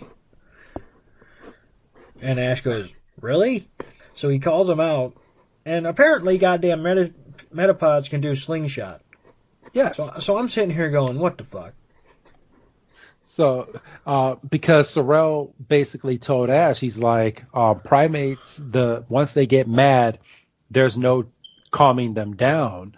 They immediately get angrier and angrier and angrier, and we're going to be at knocking on death's doors if something doesn't happen. So, fucking Metapod string shots all the damn Primate and into one big circle to stop them from throwing them in the air. And gives everybody a chance to run away, and as they're running away, Metapod evolves into Butterfree. And yes. then the Primate inevitably busts free of the slingshot. Well, then Butterfree cycles back and hits them with sleep powder. And puts them all to sleep. And then they get away, for good. And then here come Team Rocket to basically walk right in the middle of these goddamn Primates, and then they wake them up. They wake them up, toss them a couple times, and then they toss them out. Yes, basically they're blasting off again. We finally get the line in the movie, right? And it's only taken them 3 other times of getting taken out. So, they come up to a river, and Verity goes, I'll take care of this, and sends out Piplup. Or, I mean, not Piplup, sends out Lapras. Lapras. Where the fuck did she get a Lapras? So I mean, they've been traveling a lot. Well, yeah, apparently. Apparently we've all been through some shit. And they're floating down the river with this Lapras, and then we fade out, and then they're walking again, and Piplup and Pikachu are having a good old time, and then all of a sudden we get Fearow. This is the introduction of Fearow in the movie. And then who is Fearow chasing but just so happens to be the one pink butterfly apparently in the goddamn world. Yeah. I swear, I mean, that's a shiny Butterfree. And then Ash summons out his Butterfree, and we have the Butterfree episode here in about 5 minutes. Yes. They battle this damn Fearow. And after they battle, the pink Butterfree and Ash's Butterfree link up, and we immediately go to the scene where Ash gives away his Butterfree so he can go mate with the pink Butterfree. And even though it only took 5 seconds, it still got me, because they're crying and they're all blubbering and all the Pokemon are. This is some bullshit. We just had the frickin' Charmander. The Charmander and the dude's nanny get fucking froze to death and shit. This is some bullshit. This movie's ass. Yeah, it is. Just wait until we get the Mewtwo Strikes Back. You remember some of those scenes. Well, yeah, but I think at that point I'll just be numb to everything. So then, well, no, we don't get the giveaway scene just yet. No, we don't. Not yet. Because, so after Butterfree and the pink Butterfree do the courtship ritual, they come, they come to this clearing. And there's a mountain, and the mountain supposedly is the mountain where Ash can go and meet Ho-Oh, so he takes out his feather, and the feather signals the top of the mountain. Yeah, because the feather's going ham here. Yes. And, like you said, the feather is used as kind of a summoning beacon. So now they got to find their way to the top. But this is the scene where Ash gets rid of Butterfree. Yes. Because at this point, as they're walking, they come up to the field of Butterfree, just like in the series. And his Butterfree meets up with the pink Butterfree again. They do their courtship dance, and it's off to the heavens with them. And I think we don't need to fucking get into it because we didn't just cover it, but I mean anybody that's hearing this has heard the Butterfree episode. This scene is so much more blubbery than in the show. Fucking everybody's crying. The Pokemon are crying. You know, this is some bullshit. I don't want to be on this scene anymore. Oh yeah. I mean, I basically summed it up. His Butterfree goes away. It's a very big, sad scene. He's been with Butterfree for the longest time, but now it's time to say goodbye. He literally they did the whole Butterfree episode in 3 minutes. I just timed it out right now. So that they're really fast forwarding in this movie. And then it's ridiculous. And then what is the name of the lightning legendary? Raikou. He's standing on top of this cliff, and he kind of summons everybody and their mother. Yes. Because he knows that the group is getting close to the top of this peak to locate Ho-Oh. As they're walking, you just see just a bunch of Pokemon. There's a Magnemite, there's some Nidoran and Nidorino, there's some Zubat, and what's the evolved form of Zubat? Of Zubat? Golbat. Yeah, there's a Golbat. There's a Venomoth. I mean, it's just a bunch of random Pokemon. And then they come across this other peak, and there's this guy sitting there, Banji, and Sorrel recognizes him right away as the author of the book that he was looking at earlier. Yes.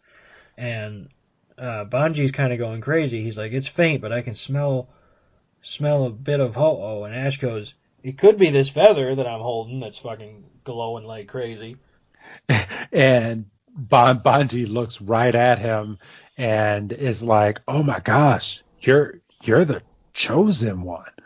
And then he goes into the whole spiel that we gave you about maybe 20 minutes ago about how Ash was given this feather as the chosen one. He can present this feather up on the top of this mountain and can summon Ho-Oh for one battle to basically fight Ho-Oh and test his I have a skills. question. Okay, you just kind of answered it. I was like, what is he fighting him for? Because he can't catch him. No. But what's he doing? He's testing his skills. That's what the Pokemon League's for. and he gets to see a legendary Pokemon that nobody normally gets to see. That he can't catch. Yes. Hey, come on. If Pokemon were in the real world and this happened to you, Doug, you'd do the same thing. No, I get in trouble because I try to catch them. You'd be like, hey, I put in the code for the Master Ball. I got like a bag full of these. Ain't nobody telling me I can't catch them. They just said it's never been done. only takes one time. Exactly. So then they're kind of hunting, and Pikachu and Piplup are kind of sniffing around. And we also get a brief, 3-second,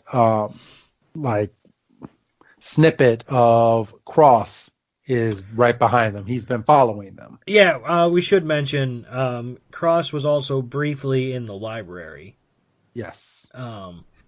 So he's kind of been like one step behind him the whole time.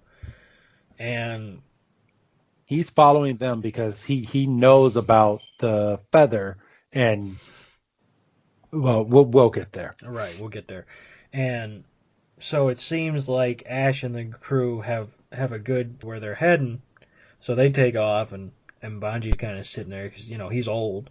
And then we get another brief glimpse of Team Rocket climbing up the hill, or the cliff rather. And Yes. it's about this time. I mean, I realized it relatively soon, but there has been and there is none, so I can say it. There is a noticeable lack of Dexter in this movie. Yes. I feel like I feel like they didn't want to have Dexter come out for every single sighting, so they had everybody but Ash seeing all these rare Pokemon because honestly, notice how Ash is not the one that has seen any of these Pokemon besides Entei. This is true. So So as they're getting closer and closer to Ho-Oh, all the then Pokemon start cheering him because he's getting ready to present the feather to the stone. he is confronted by Cross. Yes. Um, Cross, Lycanroc, and Incineroar. and Incineroar jumps out first and, knocks Ash on his ass. Ash just isn't having a good time in this movie.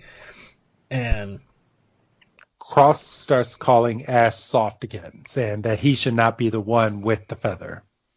he said it should go to the best trainer, and that's clearly me. And then,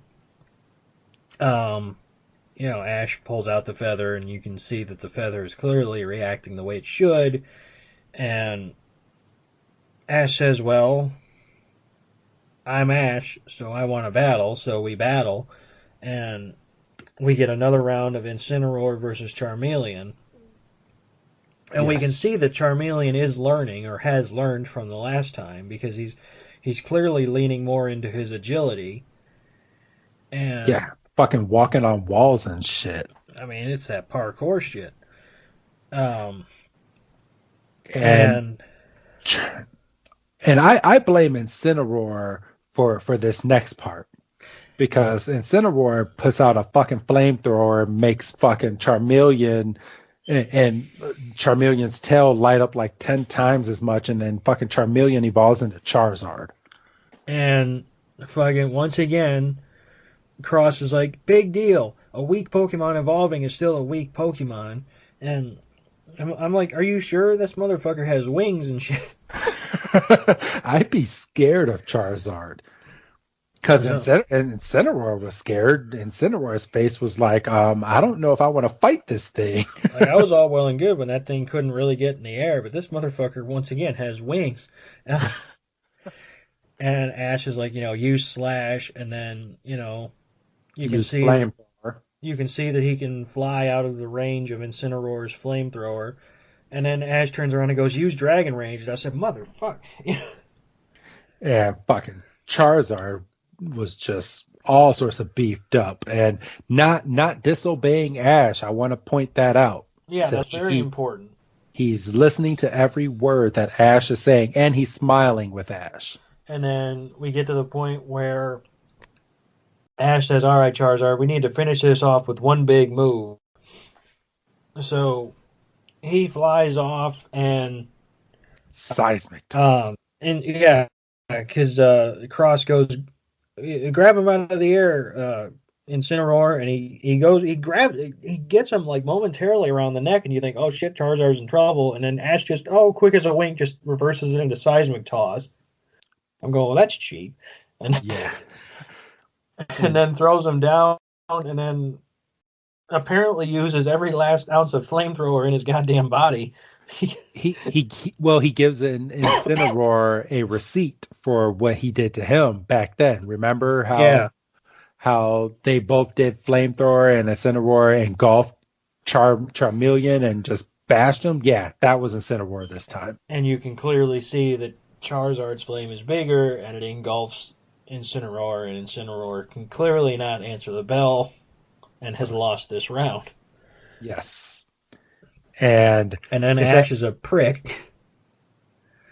Why is he a prick? Well, because no, he's not a prick. He's just I'm just done. So he goes and walks by Cross,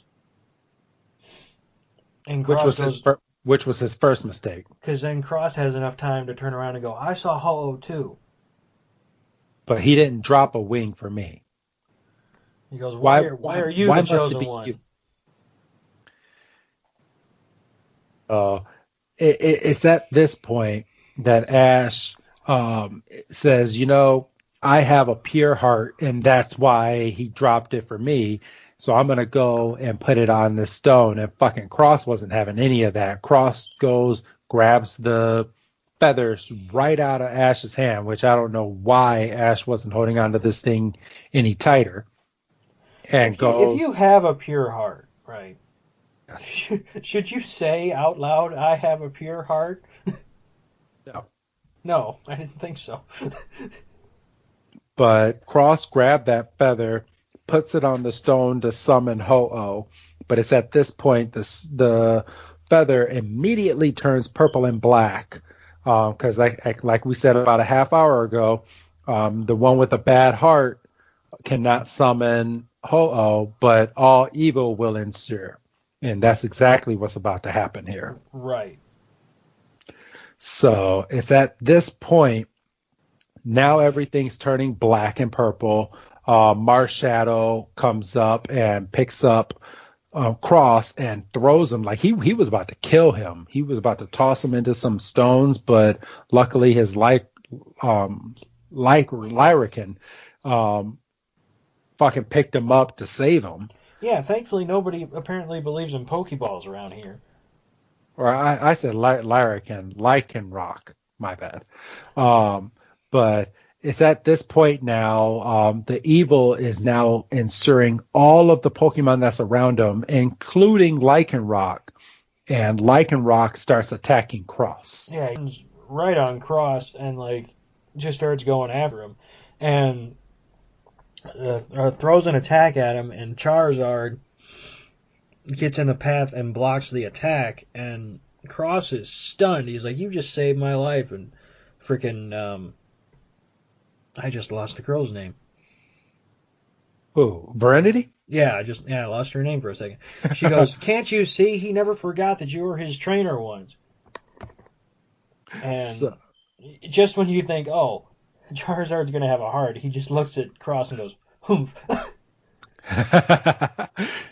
But then now, as they're all having this heart-to-heart moment, all the evil is ensuring all the Pokemon that Doug had stated about 5 minutes ago, and all of these Pokemon are now evil. And all of these Pokemon are now going and attacking Ash and Verity, Sorrel, Cross, Bonji, all the Pokemon that were with them are all now being attacked by all of these big, I'm guessing high-leveled Pokemon. Well, I don't know if it necessarily matters once they're being possessed. True. Well, I mean, you got to ride.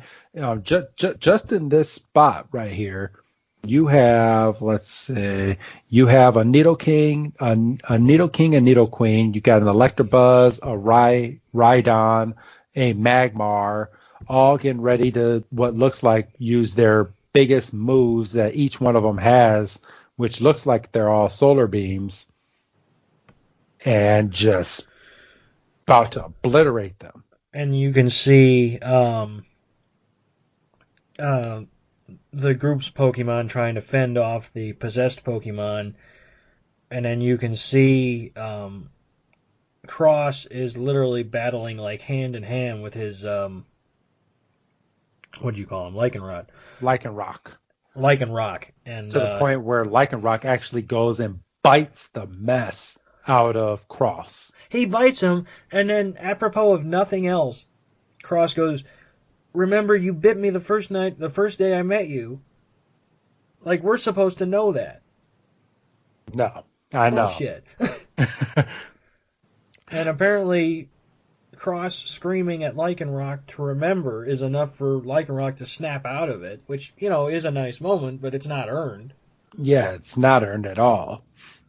And it's at this point Marshadow goes up and grabs the feather and takes the feather away that from the top of this mountain because I was starting to think that Marshadow was a bad Pokemon. Like it wanted all of this to happen.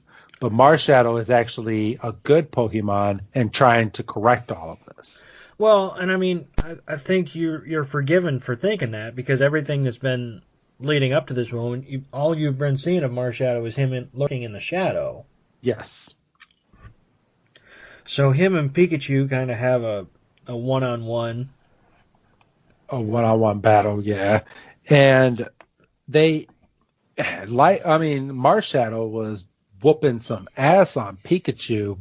They have this big old battle, and it gets to the point where Marshadow, I don't know what move this is, but he brought out some Dragon Ball Z type shit and was just Kamea waving all these damn like balls at Pikachu. Pikachu blocks these and gives one big thunder attack that goes into the sky down on Marshadow.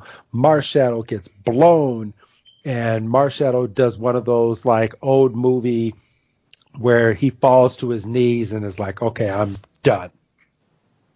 And we have this big meeting of energy and this big explosion, and you think, like you said, you think Marshadow's down for the count because the smoke has clearly settled and the fight is over, but we can see that the possessed Pokemon are still advancing on Ash and Pikachu, and there's really nowhere for them to go because in the other direction there's this Big certain death drop.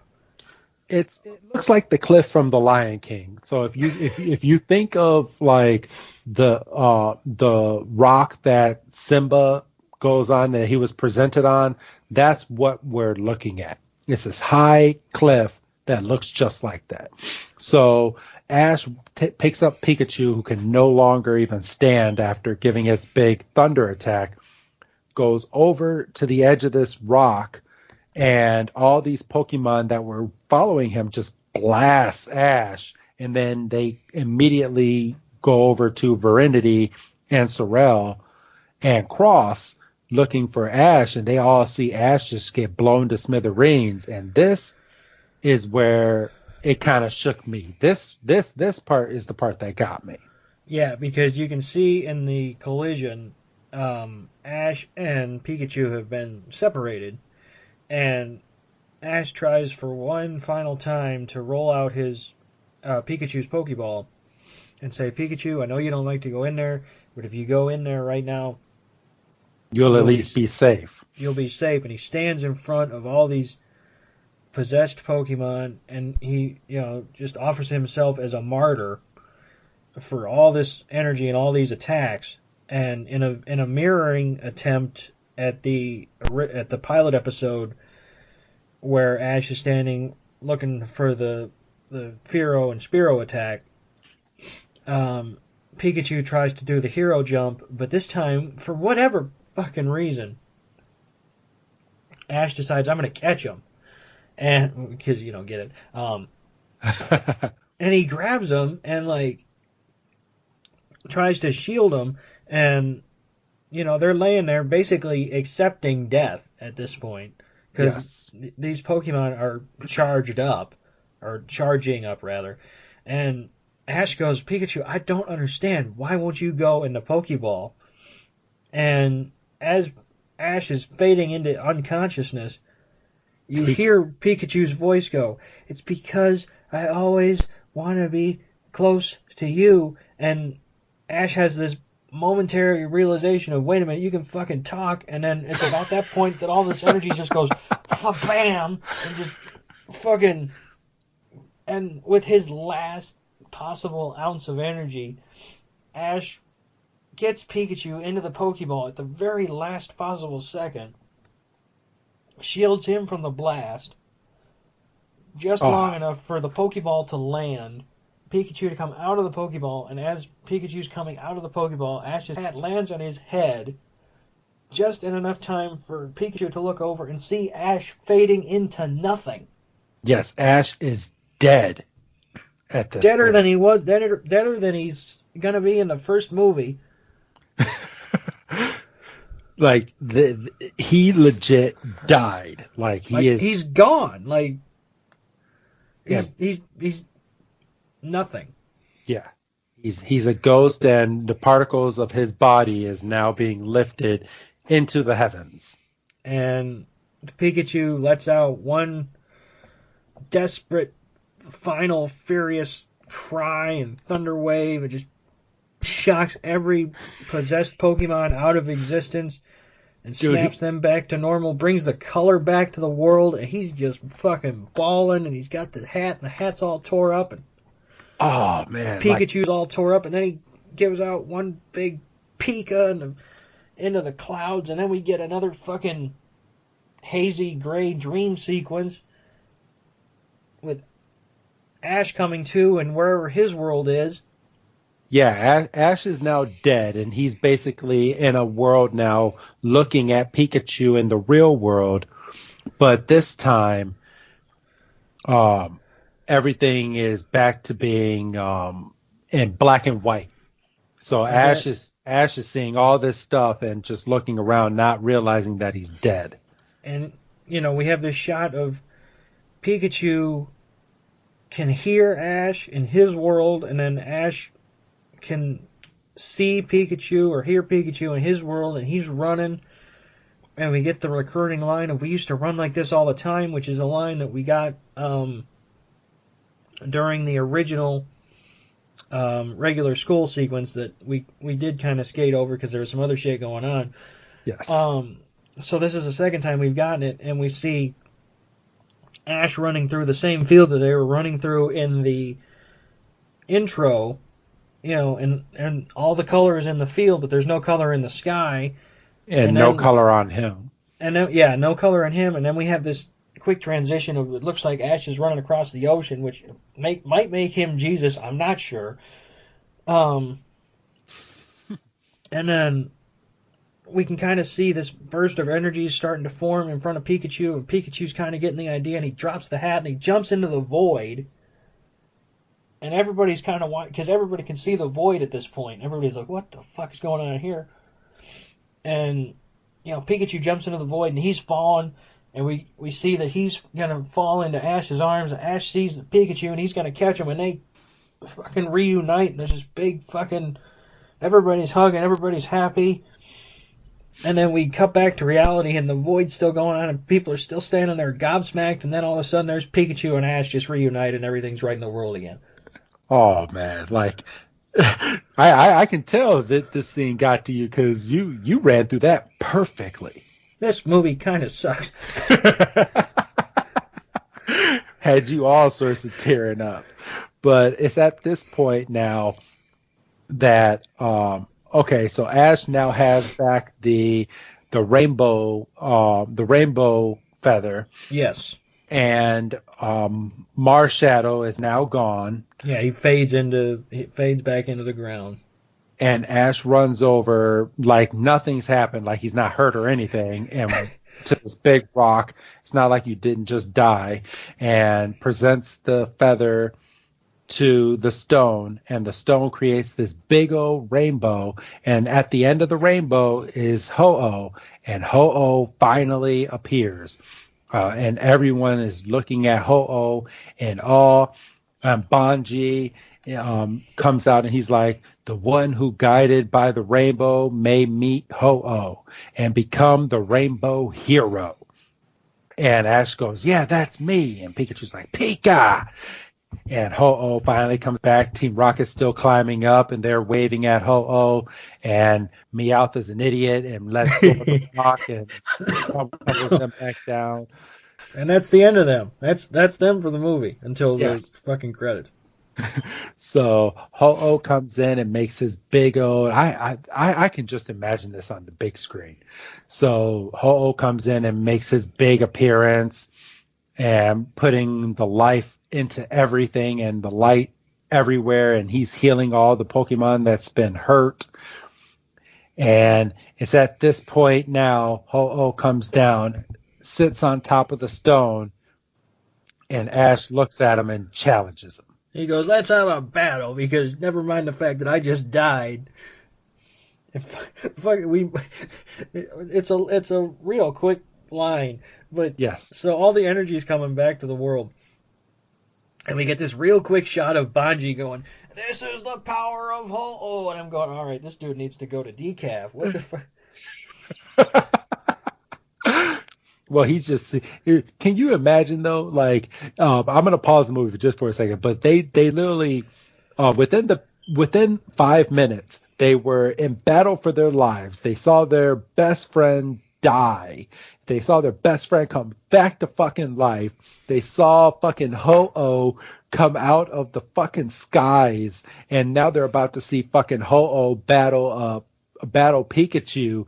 Like, this is all within the span of 5 freaking minutes. So the battle is basically what you would expect. I mean, Pikachu at this point is clearly overpowered because he's going tooth and nail with this Ho-Oh.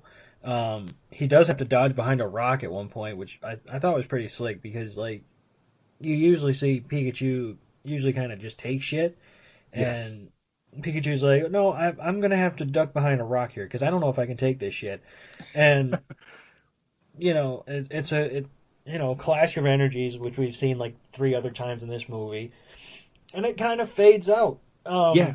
And we see that the battle's still going on at the base of the rainbow. We really get a conclusion As to because what actually happened, but it does seem like Pikachu held its own against Ho-Oh for a long time, because as it's fading out, you just see an electric attack, fire attack, electric attack, fire attack. And then we basically fade out to Ash walking into the Pokemon Center. yeah, we get this really cute scene of Pikachu jumping off of Ash's shoulder onto the counter, and Nurse Joy looks down and goes, "Oh, look, you've been battling again. Who was it this time?" And Ash just kind of absentmindedly, like it's every other fucking Wednesday, goes, "Oh, it was Ho-Oh." And Nurse Joy goes, "Oh, sure it was. Yeah, sure. Huh?" Because she wasn't listening to him. I take it that's her line for all trainers. What happened now? And nobody ever says Ho-Oh. And, Pikachu's just happy. And I noticed that Nurse Joy doesn't have crosses. Yes. It's like a circular symbol. Yeah, it was a Pokeball. Yeah, I looked this time because Nurse Joy, she's gonna have different. Nope, just they fucked with me. They said, "Here's Ash's different hat and Nurse Joy's different." So fuck off. So, and then after that, we go back to Banji sitting on top of a cliff because his life is now complete, and he goes, somewhere in the world, there's a new trainer, soon to be the Rainbow Hero. So basically, now that Ash has completed his part of the journey with getting Ho-Oh, it's now another trainer's job to go up there and do the exact same thing. So, And so then we kind of get the goodbye scene for Cross. I have one question right before we do that, Doug. Why didn't Ho-Oh heal Pikachu at the end of their battle? There's honor in battle scars. Gotcha. Okay. I don't know, but it sounds good. Yeah, it sounds good. So let's go with it. Yeah. So, all right. So, yeah, as you were saying, Doug, we get the goodbye with Cross, which I still wouldn't be saying goodbye to this motherfucker. Yeah, even though he did a fucking face turn with 5 minutes left in the movie, he doesn't deserve a goodbye scene. So, but he goes his separate way, and then we get the... He's the reason Ash died. He is the reason. But, he turned babyface, so we're supposed to forgive him. And then we get our trio going their separate ways. At the crossroads. Sorrel says he's going to go on his way, study more to become a professor. I lost the girl's name again. Verity. Says she's going to go home and see her mom, because something we kind of glossed over was apparently her mom was a famous Pokemon trainer. but wasn't really giving her the time of day because nothing she could do was good enough for her mom's attention. She was kind of excited that she saw Suicune. Well, I mean, obviously Ho-Oh too, but Suicune. So she's like, I can't wait to tell Ma because she'll never fucking believe me. Maybe I'll get fucking her attention for 5 minutes. Wouldn't it be some shit that she finally gets home and her mother's like, yeah, I'm sure you really did see Sweet Coon and Ho-Oh and Tay. Oh, I'm sure. All But you right, didn't go. get pictures even though you're attached to your fucking phone 24/7. Yeah, go sit down somewhere. And then they go, "What are you gonna do, Ash?" And Ash goes, "Well, I'm just gonna go and Become a Pokemon master. become a Pokemon master." And then as we're fading away, our final little shot is them all three saying, "And then we can have a battle," and everybody has a good time because nothing really matters. So, and that's the end of the movie because after that happens, we get a little bit of updates as to all the trainers in different towns, and it's a classic little scene of all these Pokemon. You get a bunch of rare Pokemon. You get starter Pokemon for Sun and Moon. You get, let's see, I'm not going to go through all of this, but you get the. You get an update on Ash's mom, who apparently is still just a homemaker. Yep, and you get the legendaries from Black and White. So, yeah, you get everything. And it goes straight from there to Ash and Pikachu running in a field, and it fades away with a rainbow, which is Ho-Oh, and then we go to the credits where we finally get Brock, Misty, Ash, May, Max, like everybody that's ever been in the series is now in the credits. And not to nitpick, but I mean we're basically done. You said Ash when I think you meant Tracy. Yeah, Tracy. My bad. You get Tracy. No Gary. No Gary. But because he was in the movie. Well, So he was in the movie. I Back of his fucking head was in. I found out as of this week. So the owner of Pokemon came out and he was asked about why they changed. They brought in Tracy into the series and took out Brock. So Brock was originally never supposed to return. I see. Oh, so he was supposed to be done. Yeah, he was done. So, because Ash gets new partners every single season in Pokemon, he gets someone new to follow him. So, and Brock wasn't supposed to come back, but the reason they took him out was because I guess they feared that he was going to be looked as a racist character here in the states of the U.S. Oh boy! And then when the outcry came for Brock to come back, that is why they brought him back, and he has been the most reoccurring character in the Pokemon series to follow Ash. I see. So that's a little bit of tidbit news that came out earlier this week. I wanted to wait until this movie to actually say it. So yeah, but holy fuck, that's our first movie, bro. We got 19 more. Well, there's more than that now, but as of this movie, there's 19 more that we got to review.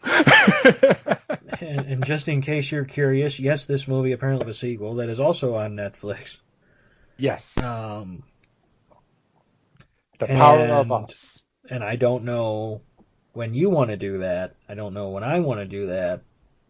Because quite frankly, I'm just happy to have this one done.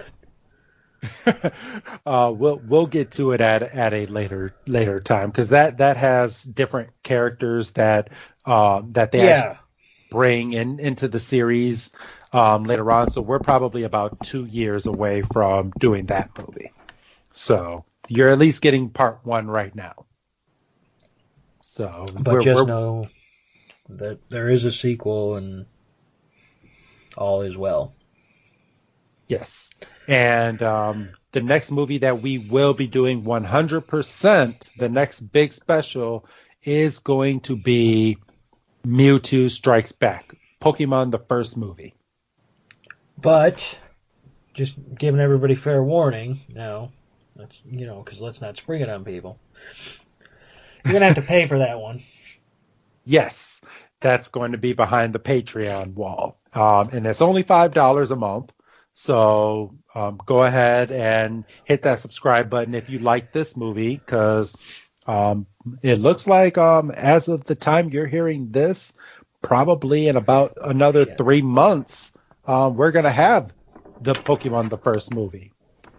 So I'm not going to have anything more if I don't get this plugged in real quick. Oh shit! I can tell.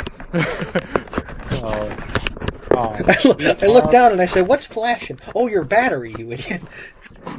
I heard it in your audio for like the past 60 seconds, so I could tell. So I was like, "Oh shit!" But yes, everybody, that's going to be the next movie. We are going to continue. So next week will be the first episodes of 2021. We're going to start the trilogy of Ash getting his Marsh badge. That's so fucked. This is why we're so fucked, because we've done that. Yes, we've already recorded that episode. It's already up in the feed, ready to drop. So yeah, we just to fuck with everybody. The next time we record, because we're recording this on the 29th of October. Yes. It's about to be the 30th, but that's neither here nor there. It's the 29th of October, and the next time we record, because if people know their calendar, we're not recording when we're supposed to record, because there's a little thing called an election, which, again, you people know the results to, so... Yes. Spoil them if you can. If you can, I want to know how. So the next time we record, we're actually going to be joined with somebody. Yes, we're going to have the first of, and as of this time, we have 2 people booked for as special guests. So our next special guest is actually a Twitch star. So he will be making his appearance next week. Well, no, not next week. Don't do that. Don't do that to him. He'll be making his appearance in 4 weeks from the time that you're listening to this podcast, but we are recording with him in 2 weeks. There we go. There we go. It's so fucked. But yeah, our brains are slowly melting, so I think this is about as good a time as any. So Doug, I want to I hope you can hear that clap, because we are done with our first movie, bro, and we have many more to go on this long adventure. And I'm glad we decided that we wanted to go down this Pokemon adventure, because it's been fun so far. So it has. And so I'm excited to get back at it here in a little bit. But yeah, I mean, I'm not going to sit here and lie to you. It's going to be weird taking a Tuesday off. Yeah, unfortunately, I won't be able to think about Pokemon because the world could potentially be on fire. So, do you have anything else to say, Doug, or anything else to add? No, I mean, I want to thank people for listening to this episode, because it's probably the longest episode we've ever put out. I mean, hopefully it is, for goodness sakes. We went over an hour and a half movie. Yeah, we're sitting at 2 hours and 23 minutes. Well, that's on the call.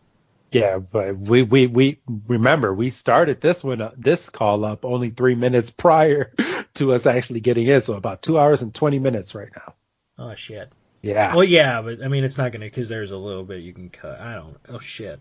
All right, that's long enough. We can let. No, but seriously, thank you for listening. If you made it to this point, you deserve a gold star.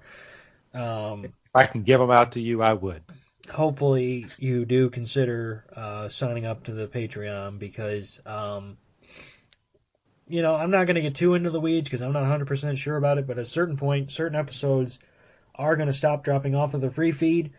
Yes. That are only going to be available through the Patreon. So if for some reason you're listening to this but you're not caught up, what the fuck are you doing? Exactly. And we're toying around with some some ideas for the future in terms of a Patreon release schedule. We have not locked anything down, so we're not going to make any more announcements. No, but let's just put out there that we have some perks that you're going to be getting along with movies. So the Patreon will definitely, if you're enjoying this podcast, Patreon is definitely the place that you're going to want to go to get all of your Pokemon feel. So on that note, I think it is time to start circling the wagons and getting on out of here. All right, so say goodbye, Doug. Goodbye, Doug. And I want to thank everybody for ending 2020 on a high note with this movie.